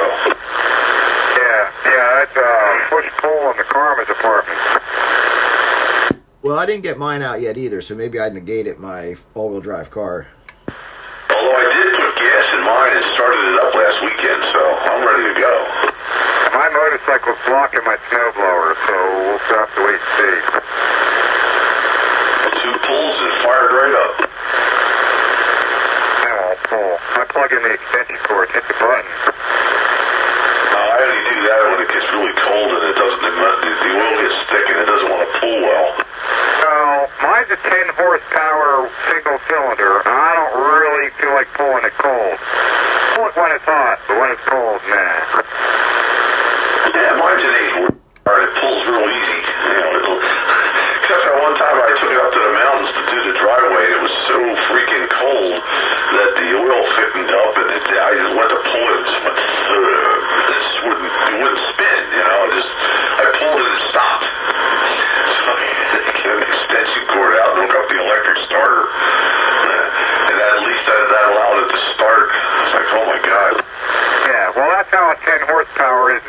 degrees. You know, pulling it, yeah, good luck. I'll use the electric start. So much easier.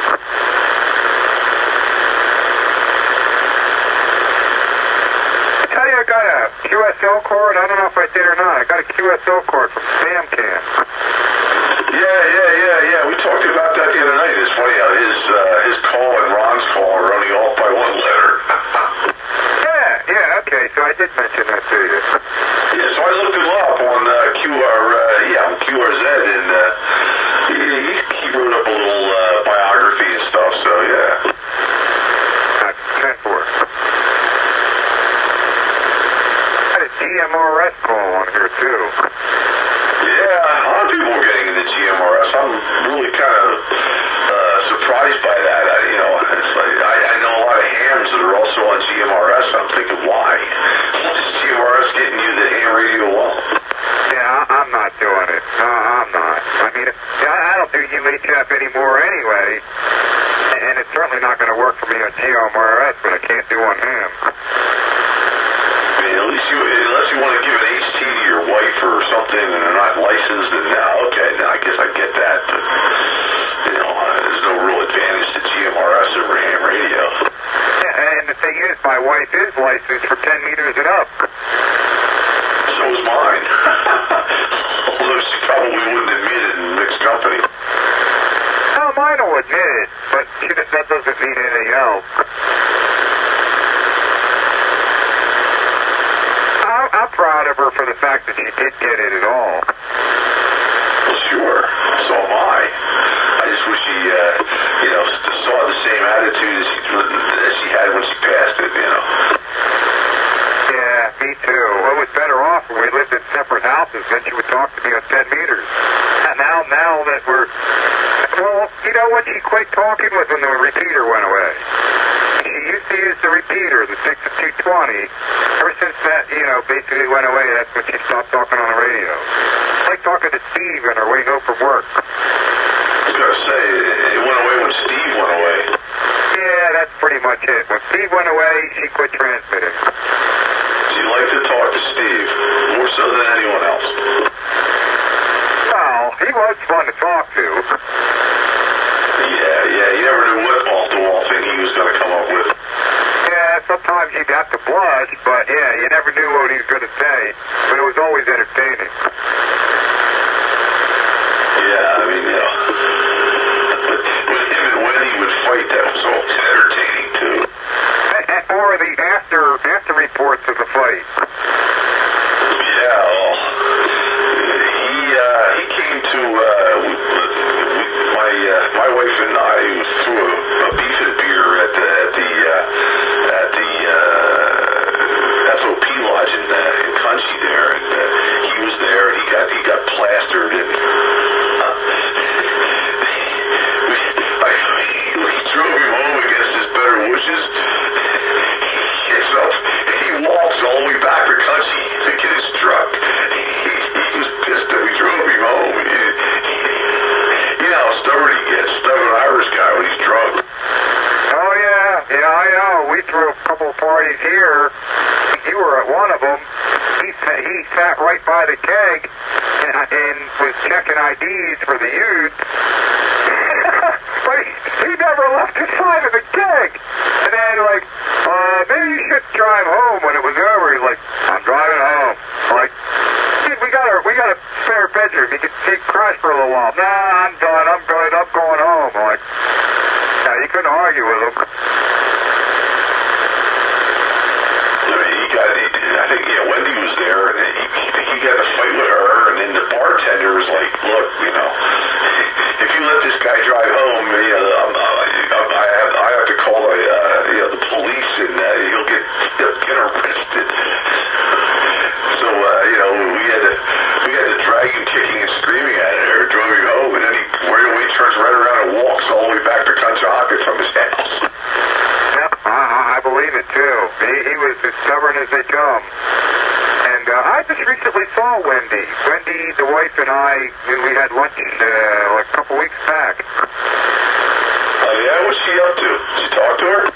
Well, yeah, I talked to her. The wife talks to her all the time. But doing well. You know, she's got one of her kids she's looking after, and one has passed away a few years ago now.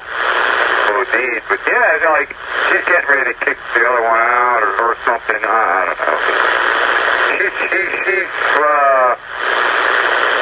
She's trying to look out for just herself and ignore all the nonsense. Yeah, well, I don't know if it was just that Steve brought out the worst in her or what, but sometimes she seemed like she was a little off the rails. I don't know. I like her. She's pretty nice. You know, I think they were both drinking. They brought out the worst in each other. When they were both sober, they were good for each other. So, kind of a shame that didn't work out. Yeah, Wendy's a good girl. I like Wendy. She's real nice. Like, you know, the wife keeps in touch with her on a regular basis. They were in freaking homeroom of junior high school together. That's how long them two had known each other. Oh, wow. I don't know if you knew that or not, but yeah, Wendy and my wife were in the same homeroom high school together. Junior high or something. Junior high. Okay, so she's known her even longer than Steve did. Yep, that's right. Because when first time that the wife went over to Steve's with me, that Wendy was there, and she's like, Wendy Miller? I knew a Wendy Miller. She sat behind me in junior high school. She goes, I'm that Wendy Miller. Well, I knew Steve's wife, the first one he had there. She was in my homeroom. She was my age. Recognized her by the back of her head.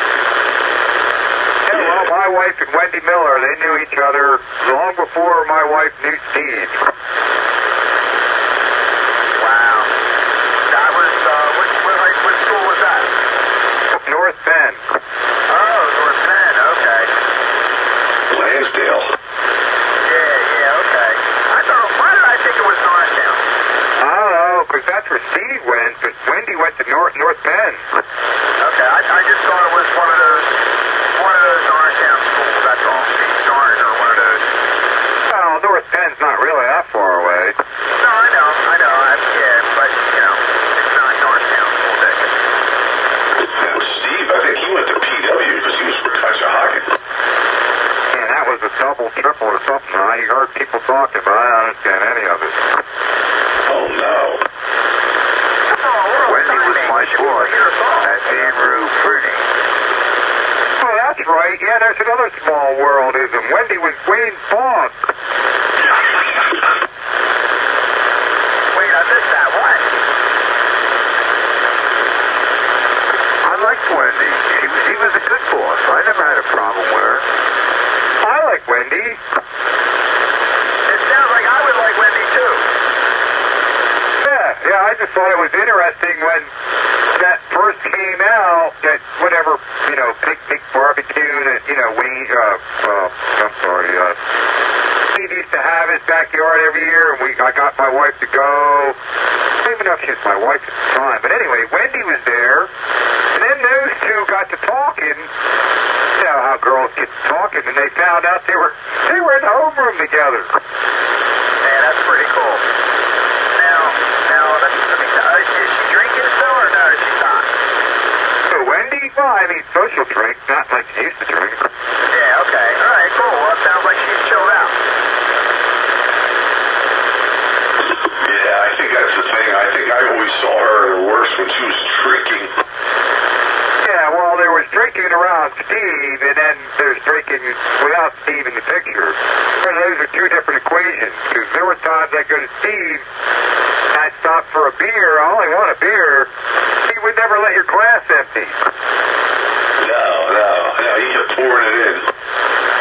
Yeah, like, dude, I'm just staying till my glass is empty. Well, he made sure that didn't happen. I never liked going to Steve's place because there was always a cloud of smoke in there.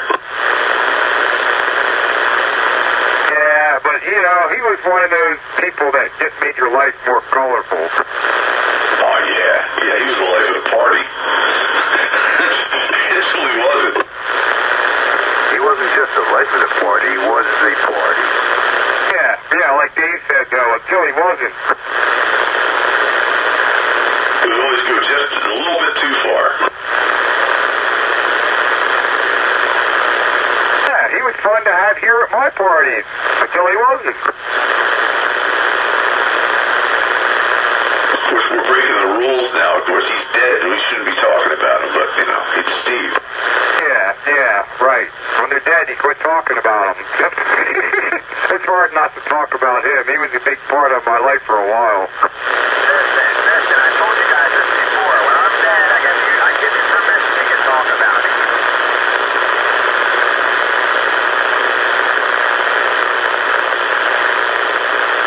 Isn't that a Bruceism? He's dead, quit talking about him. Isn't that where that came from? Yeah, absolutely. And that's where that all came from. He's dead. He's going to stay dead. Exactly. He's fine. Don't worry about him. And we got almost as many dead operators we can list as the ones that are alive. You know, that's scary when you think about that. Think about what? We have as many dead people, radio people we used to know, as we have live ones. I think about that kind of stuff all the time. Yeah, it makes me take pause and contemplate my own mortality. Yeah, and I enjoy every day that I get to operate. And then when I'm like, do I feel like making contact with the radio today? Yes, I do. Because this may be my last solar cycle peak. I'm glad my eyes open every morning. Yeah, right? When I look over and see the alarm clock and I go, I'm alive. I'm alive, and I got time to make contact with 10 meters.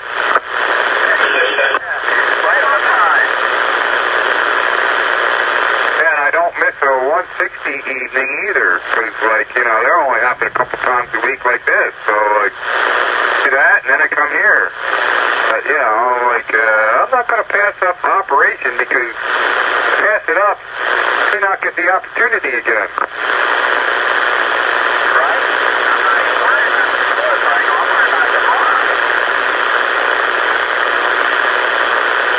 That was like people ask me, are you ready for Christmas? Yeah, am I ready for Christmas? I don't know if I'm ready for tomorrow. Still trying to get ready. Yeah, no, there's no guarantees, man. No guarantees. You just have to take it as it comes. It was 3 weeks ago, Monday night, we were talking to Alley Cat, and he was gone. I'm sorry, not 3 weeks ago tonight. 3 weeks ago tomorrow night. Yeah, that just happens. It can happen too suddenly without warning. That was really crazy, man. It happens. It's all that. It's funny too about all the guys we know on the radio here that passed suddenly, without warning. Like 44 Dave, and I think Tim had an illness though. I think we kind of weren't surprised with him, but like 44 and Operator and Alley Cat, they were like here and then gone. Oh man, he kind of went without warning too, and he was a young guy. Who's this? Snowman. What's that? Dave asked who I said. I said Snowman went without warning. Well, not really. He was in the hospital, so it wasn't sudden. It was a relatively quick downhill, but it wasn't like you were eating breakfast and then gone. Oh, but he was a young guy, and he wound up in the hospital, and you figured, well, he's just going to spend some time in the hospital, and then he'll be back out. He never left the hospital. No, things went from bad to worse. So here's a question. Did anybody know a guy would handle Sergeant Pepper? I knew somebody by that handle years ago, but I'm pretty sure it's probably not the same person you're thinking of. I have written down, I think the name was Stu. Stewart? I just have Stu written down. I found an old paper hanging on my old CB cork board.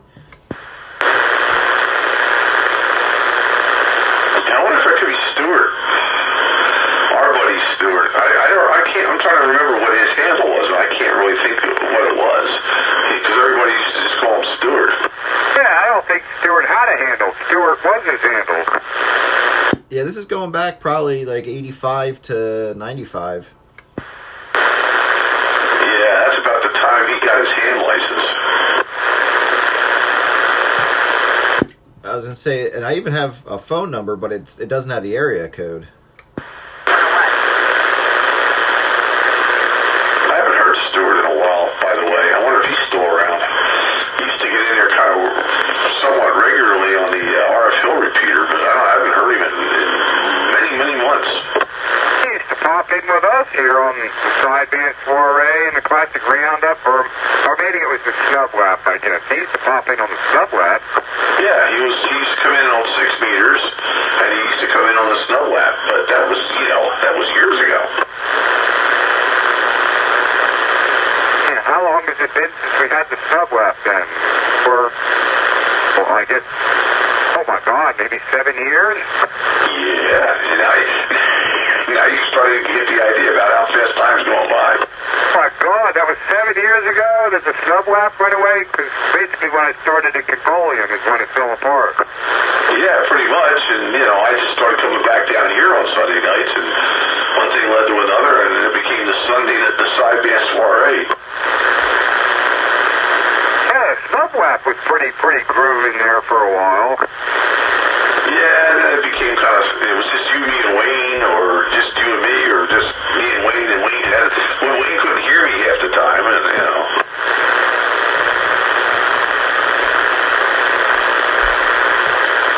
Then there was Eugene with big old Newman.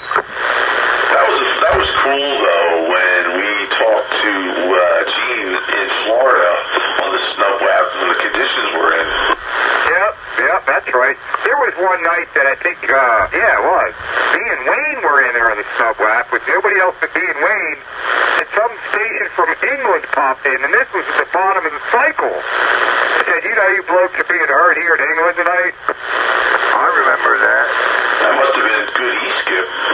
Oh yeah, that was double hop, triple hop, E, whatever, but it was definitely E-skip. It wasn't F-layer. And it was pretty cool because it was, 8, 9, 10, it wasn't 10, but it was 8 or 9 o'clock. Oh, yeah, that was pretty cool. And he came in like I'm hearing you now.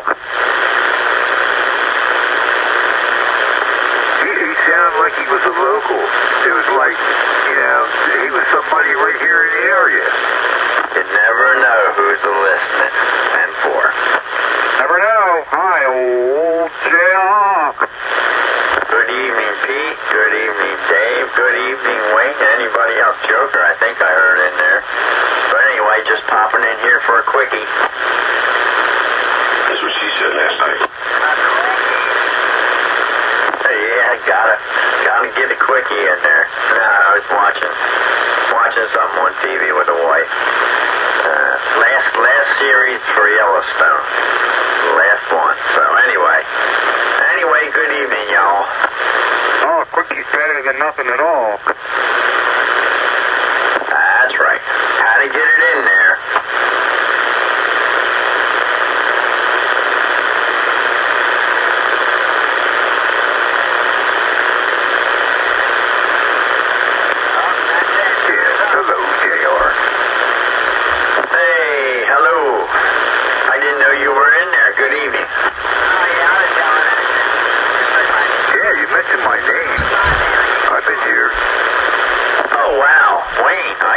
Junkyard.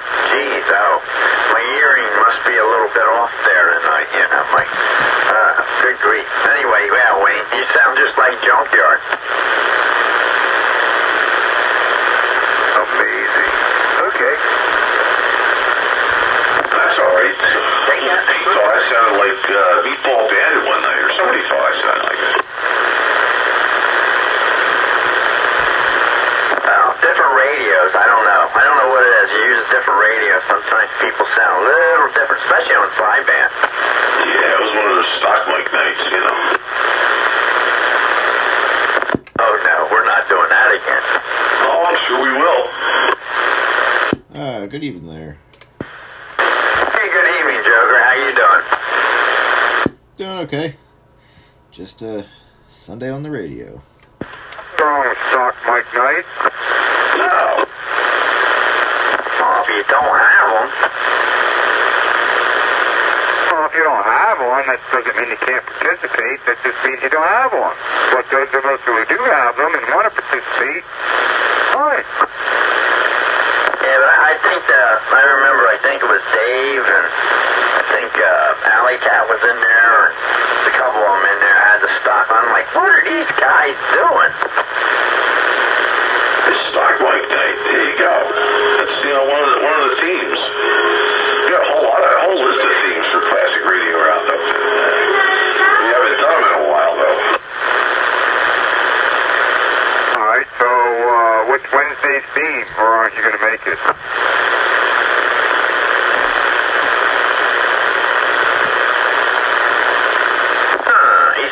He's thinking. Wednesday will be the 18th, so it ain't Christmas. Oh, the week will be Christmas, so I highly doubt there's going to be a classic radio roundup on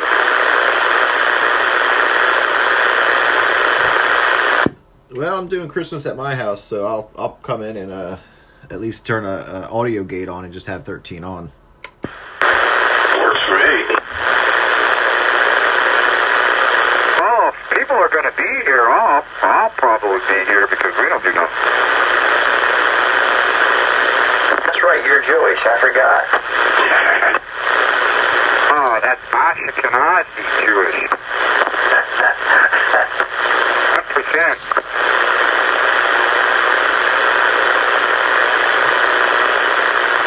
We have a whole big to-do on Christmas, so I won't be around. I have no idea what an Ashkenazi Jewish is, but I am 1% fat, according to my DNA report. Don't they make jeans? Baby clothes, man. Oshkosh. Oh, Oshkosh, we got, but that's right. I remember one time I asked Pete, I said, what are you? And he says he's a mutt. Yeah, highest 57 variety. I'm Anglo-Saxon. You play in a band? Oh, the Angles and the Saxons. Saxony and the Angles from Anglesey. Oh, I thought that was like a tenor sax. Oh, Saxony is actually like part of Germany these days. Well, part of Germany and Belgium.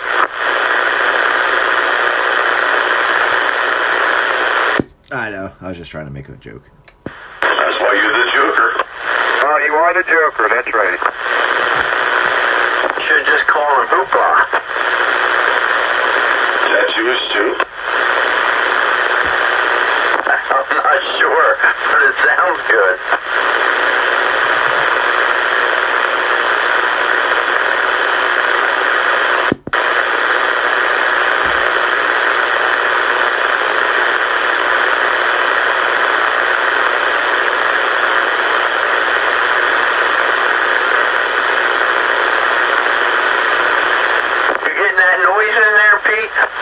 I hear my tinnitus at a low level, Roger.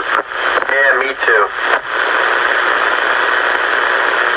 Now that I look at it, actually, I might not be on the radio this weekend or this Wednesday. Oh, it's going to be a tough one then. Yeah, the local Grand Theater in Pennsburg or East Greenville, they always do a free holiday movie. I think the wife wants to go to that.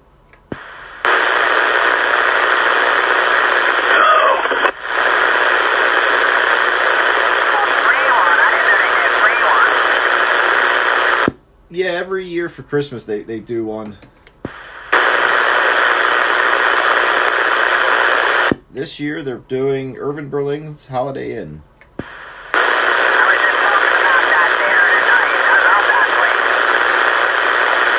I was there right before they closed down, it's 20 years ago almost now, and that place was so dilapidated and so terrible. It's amazing what they did with the place.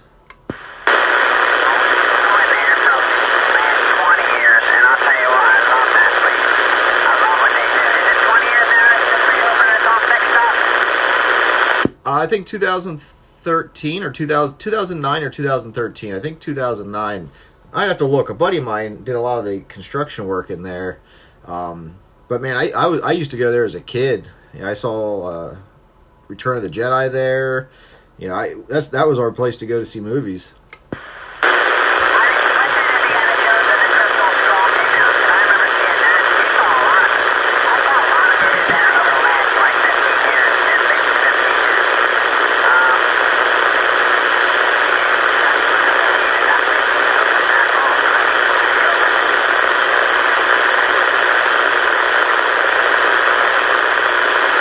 Yeah, I'm looking it up right now. It's, see if they say. Well, it first opened in 1924, and then it closed for remodeling in 2004. So yeah, I was there probably 2004-ish. But I can't see when they say they reopened.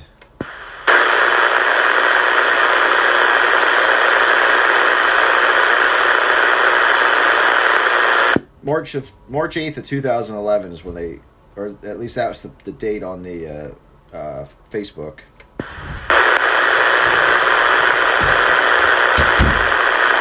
Anything I did on Saturday was lay wreaths at Veterans Headstones in the Washington National Cemetery. I was going to go to the one in the Gashahoppen Park on Saturday morning, but I had a last-minute vet visit I had to make. And I think I'm going to say goodnight. Everybody's going to bed, and I'm going to join them. So catch everyone later, and hopefully I'll pray for a change in schedule. I'll be able to make it Wednesday, but probably not. So we'll see how things go. Good night. Catch everyone later. Okay, Dave. By the way, I wanted to let you know you sound good whatever radio you're on. That thing sounds just like you're on AM. Perfect. All right, we'll catch you later. Sleep well. Yeah, this is a gooder, man. This is a gooder. Definitely is. Yep, 10-3 there, Bagger, and everyone else, I'm right behind. I'm going that way myself. Thanks for the fun on the classic radio. It's Sunday night Sideband Soiree. See you on Wednesday. Countywide. All right, Pete. Catch you later as well. Enjoy your beginning of... Oh, you're off tomorrow. That's right. Yeah. All right. Well, we'll see you when we see you, or talk to you when we talk to you. Catch you later. Bye, bye, bye. Catch you guys later. You guys have a good one. I think I'm going to stick around for a few more minutes. Yeah, I'm going to put a little bit of time in. Only a couple more minutes, but anyway. Boy, everybody's sounding good on this 2950. Yeah. Except for Goose. He's a little bit low or high or whatever, but he's off a little bit. But man, everybody else is pretty much dead nuts on. Here you go. How about that? Is that better? You're getting there. You got closer. All I got is what it is. It's not moving. I'm trying to do it by listening. I'm trying. What can I say? But it's not the Goose, it's the Stinger. Stinger. Yeah, that's it. Stinger. See that? You sounded so much like Donald Duck, and that got you confused. But you did get better. You're close enough. I'm just picking. No, I appreciate it. I can hear it on my end, too. I can hear when everybody starts coming clear. And it drives me nuts, too. And I'm driving. I'm trying to turn the dial, and I'm not getting it. And it's funny, because it comes in clear, and then all of a sudden it sounds like they go out. Oh, yeah. It's probably a galaxy thing. They warm up and all that. They drift a little bit. That's normal for that. 10-4. How's it now? Is it still whacked out? Yeah, you're fine. You're okay. You're good. I got you. 10-4. See, I told you couldn't be in here for a quick. Oh, I ain't going to be too much longer. I got in here late, so I figure I'm going to get a little bit of transmit time in there. 10-4. Got to burn some electrons, right? That's right. Where are you at? I'm in Bridgeport. I'm sitting in the parking lot down the street from my house. Yeah. Sounding good.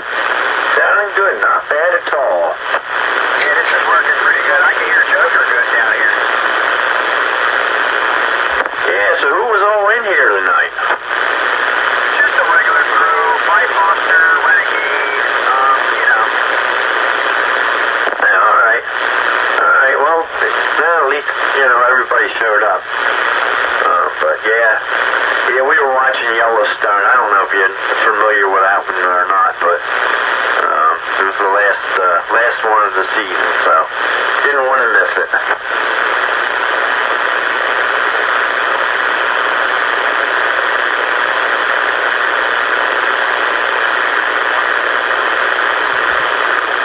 That's one show I haven't gotten into or tried to get into.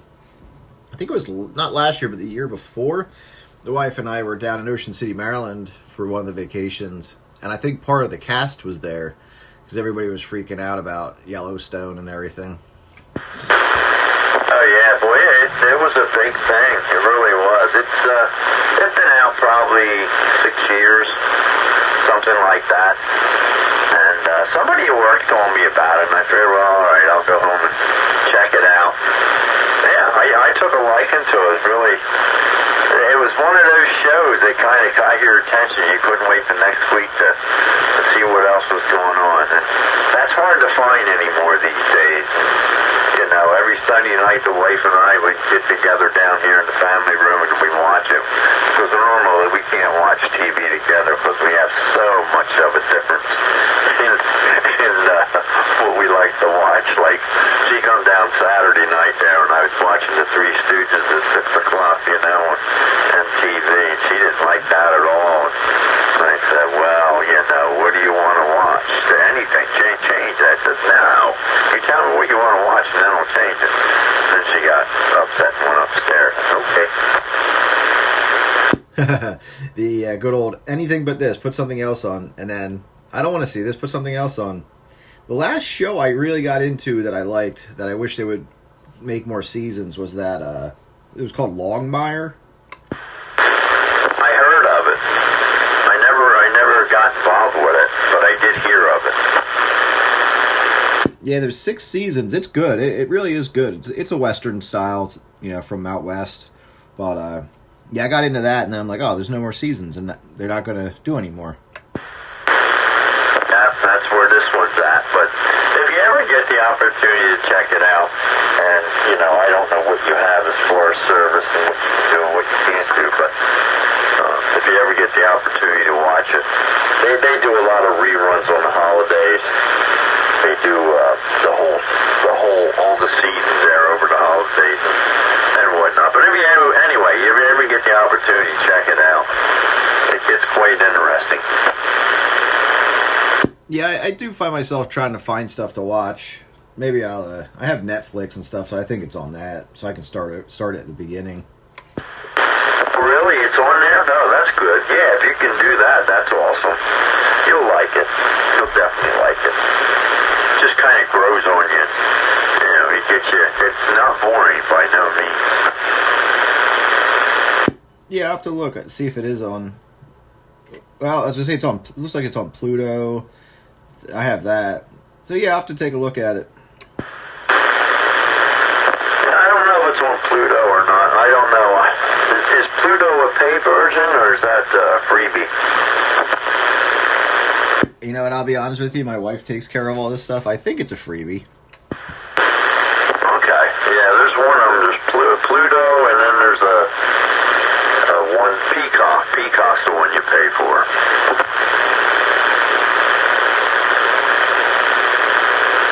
Anyway, I don't know which one it's on. We just watch it on Paramount, you know, that channel. It's on every week, and I don't know if the other ones are on or not, but what's on them? I don't watch a whole lot. Sunday I do watch TV. I kind of kick back in the family room.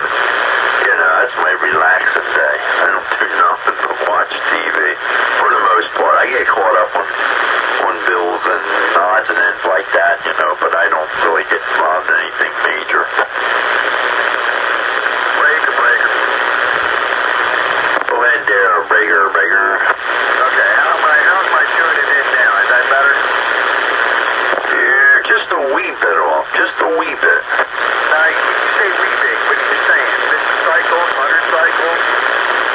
Oh, I don't know. I'm not really trying to play with it. You sound good enough to hear, and it's fine to me. Okay, you and Jennifer sound good to me, too. I was just gonna say that's probably the best I've heard you all night. I think you sound fine. Yeah, I think so too. Yeah, 'cause I was getting, I don't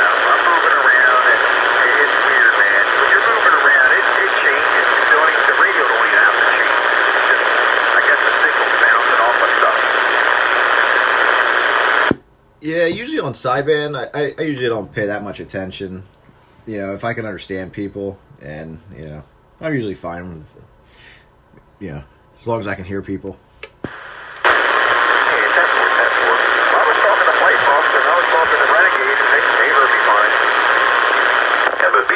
You gotta understand, I got ears like a German Shepherd. So you get all this whistles and pops. Yeah, I just like to let people know if they're a little this or a little that, just to let them know, but that's me, that's my nature. Alright, carry on with the conversation. The way I look at it, most of my stuff I usually know is probably not up to par or tuned in correctly, so I usually just give everybody else the benefit of the doubt because I don't know how to fix it. Yeah, you're getting better though. You're getting better with age. 10-4. Yeah, last couple times I was on the 2547. I think you guys said I'm a little low, but that's weird.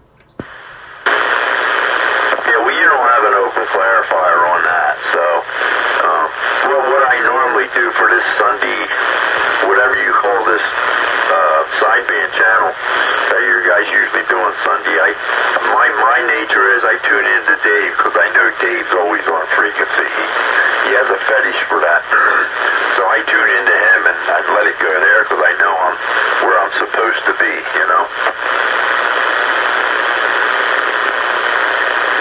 Yeah, that's pretty much what I try to do. You know, I'm on the Lincoln still, and I don't believe that's an open clarifier. I don't know. I don't have a Lincoln. Actually, that was the other nice feature on the Anytone. You have that option to be open, or you can close it. You know what I mean? It's in the menu, and that's nice. I'm still toying around. I still would like to get one of them. Me and Alley Cat always talked about them. Nice radio. Like I said, I got finals on they'll be coming in. I'll get around to put them in there and set it back up, rebias it, give it another go. See that? I'd like to learn how to do that type of stuff and then retune it. Which one do you have? Do you have the one with the 4-pin connector or the Cat 5 mic connector? It's the 5 or the 6-pin connector, actually. I believe. Here, let me look at it real quick. Well, they got the radio out in this shop. Yeah, it's a 6-pin female. Oh, okay, like the old school screw-in style. Okay, because that's what the Lincoln is too. That's a 6-pin. D104, that Night Eagle I had. It's a good match. But I want to get that backed up. And I tried to find the upgraded finals for it. You can't get them nowhere. Nobody has them in stock. And it's like, well, I'll just get the standard and rebias it, set it up and do the SWR, what do you call that? The marker there. And it's not that I have an SWR problem. I don't know why it went, but it did. So that's all I can do. Oh, okay. I thought I heard you talking about that. Yeah, the Lincoln here has that SWR cutoff on it too. And I think I have that set at like 1.5. Yeah, I'll set it for 2. I'll give it some room. But nothing should go at 2. These older radios and whatnot, they had the regular transistors in them.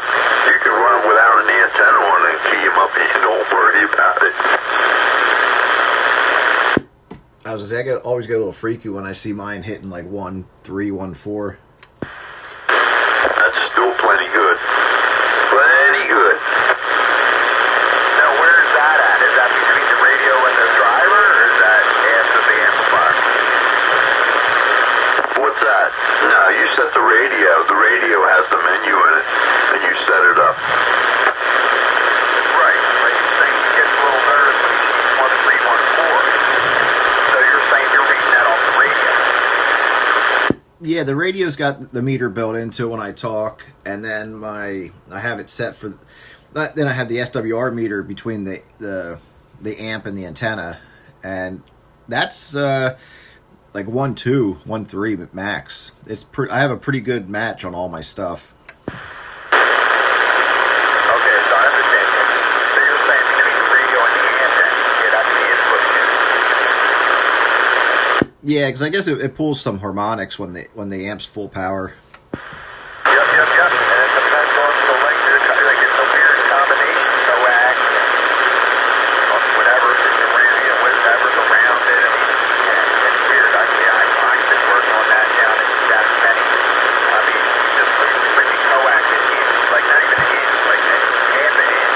We were watching, we just changed it. Like, okay, put a pencil under it, and all of a sudden it just drops. That's insane. Right? I mean, it's RX. It's harmonic. Right, Joe. Yeah, I'm doing 150 PEP on sideband. 150 watts tonight. That sounds really good. Yeah, 2950. Went back to the old, I pulled it out of the, what do you call it, out of the storage thing there. And says, you know what, I'm putting that back online. I found room for it. I always liked it. Had a good receiver on it. I don't know. I get attached to things. Yeah, well, we all do. I didn't even know you had that. Oh, yeah. Yeah, I had this before. I had the 95, but I don't know.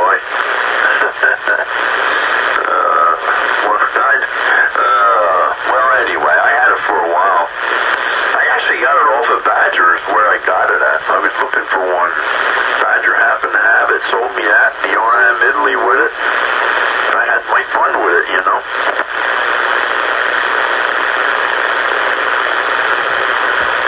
I gotta tell you, the stock mic and all that crap sounds like crapola. It wasn't a good match at all. This thing was a sad puppy.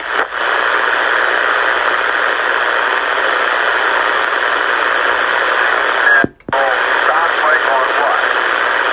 On this 2995. I had a hard time. I was looking, because I don't like stock mics to begin with, but when I first set it up, or when I first got it and I hooked it up, the stock mic on it was lame. It just didn't have a good sound. It's real high pitched, like somebody was squeezing my stuff there, my jewels, and I didn't like that at all. But I wound up getting a D104 or a what do you call it? The 878 D104. That's the DM878, and I put that on there. That was also high pitched. So then I put a capacitor in there, tuned it down to put more bass line to it there. That worked out okay. It wasn't bad. And then I was looking for something else, and that worked out pretty good actually. That was a good buy. Then I got the M2. I like the M2. That's what I'm using now. That's not on now. You just said you're on a 2950. Well, yeah, but I'm using the M2 microphone, the Delta Electronics M2. Right. Okay, copy. How many pin connector is that? Same thing. Same six pin. Okay.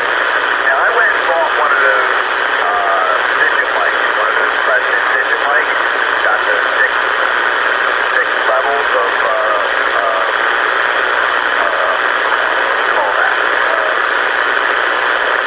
background attenuation. Yeah, noise canceling. Yep, I seen a video on that. I watched a video on that. They got pretty good results. Yeah, I like the way they work. I can send that to you if you want to check it out. See how it sounds. No, I'm good. I'm happy with what I got. I don't like stock mics. I don't want to sit here and hold a stock mic. I'm a yapper. I gotta push a button and talk like an Italian with my hands. What are you doing? Sign language on the radio?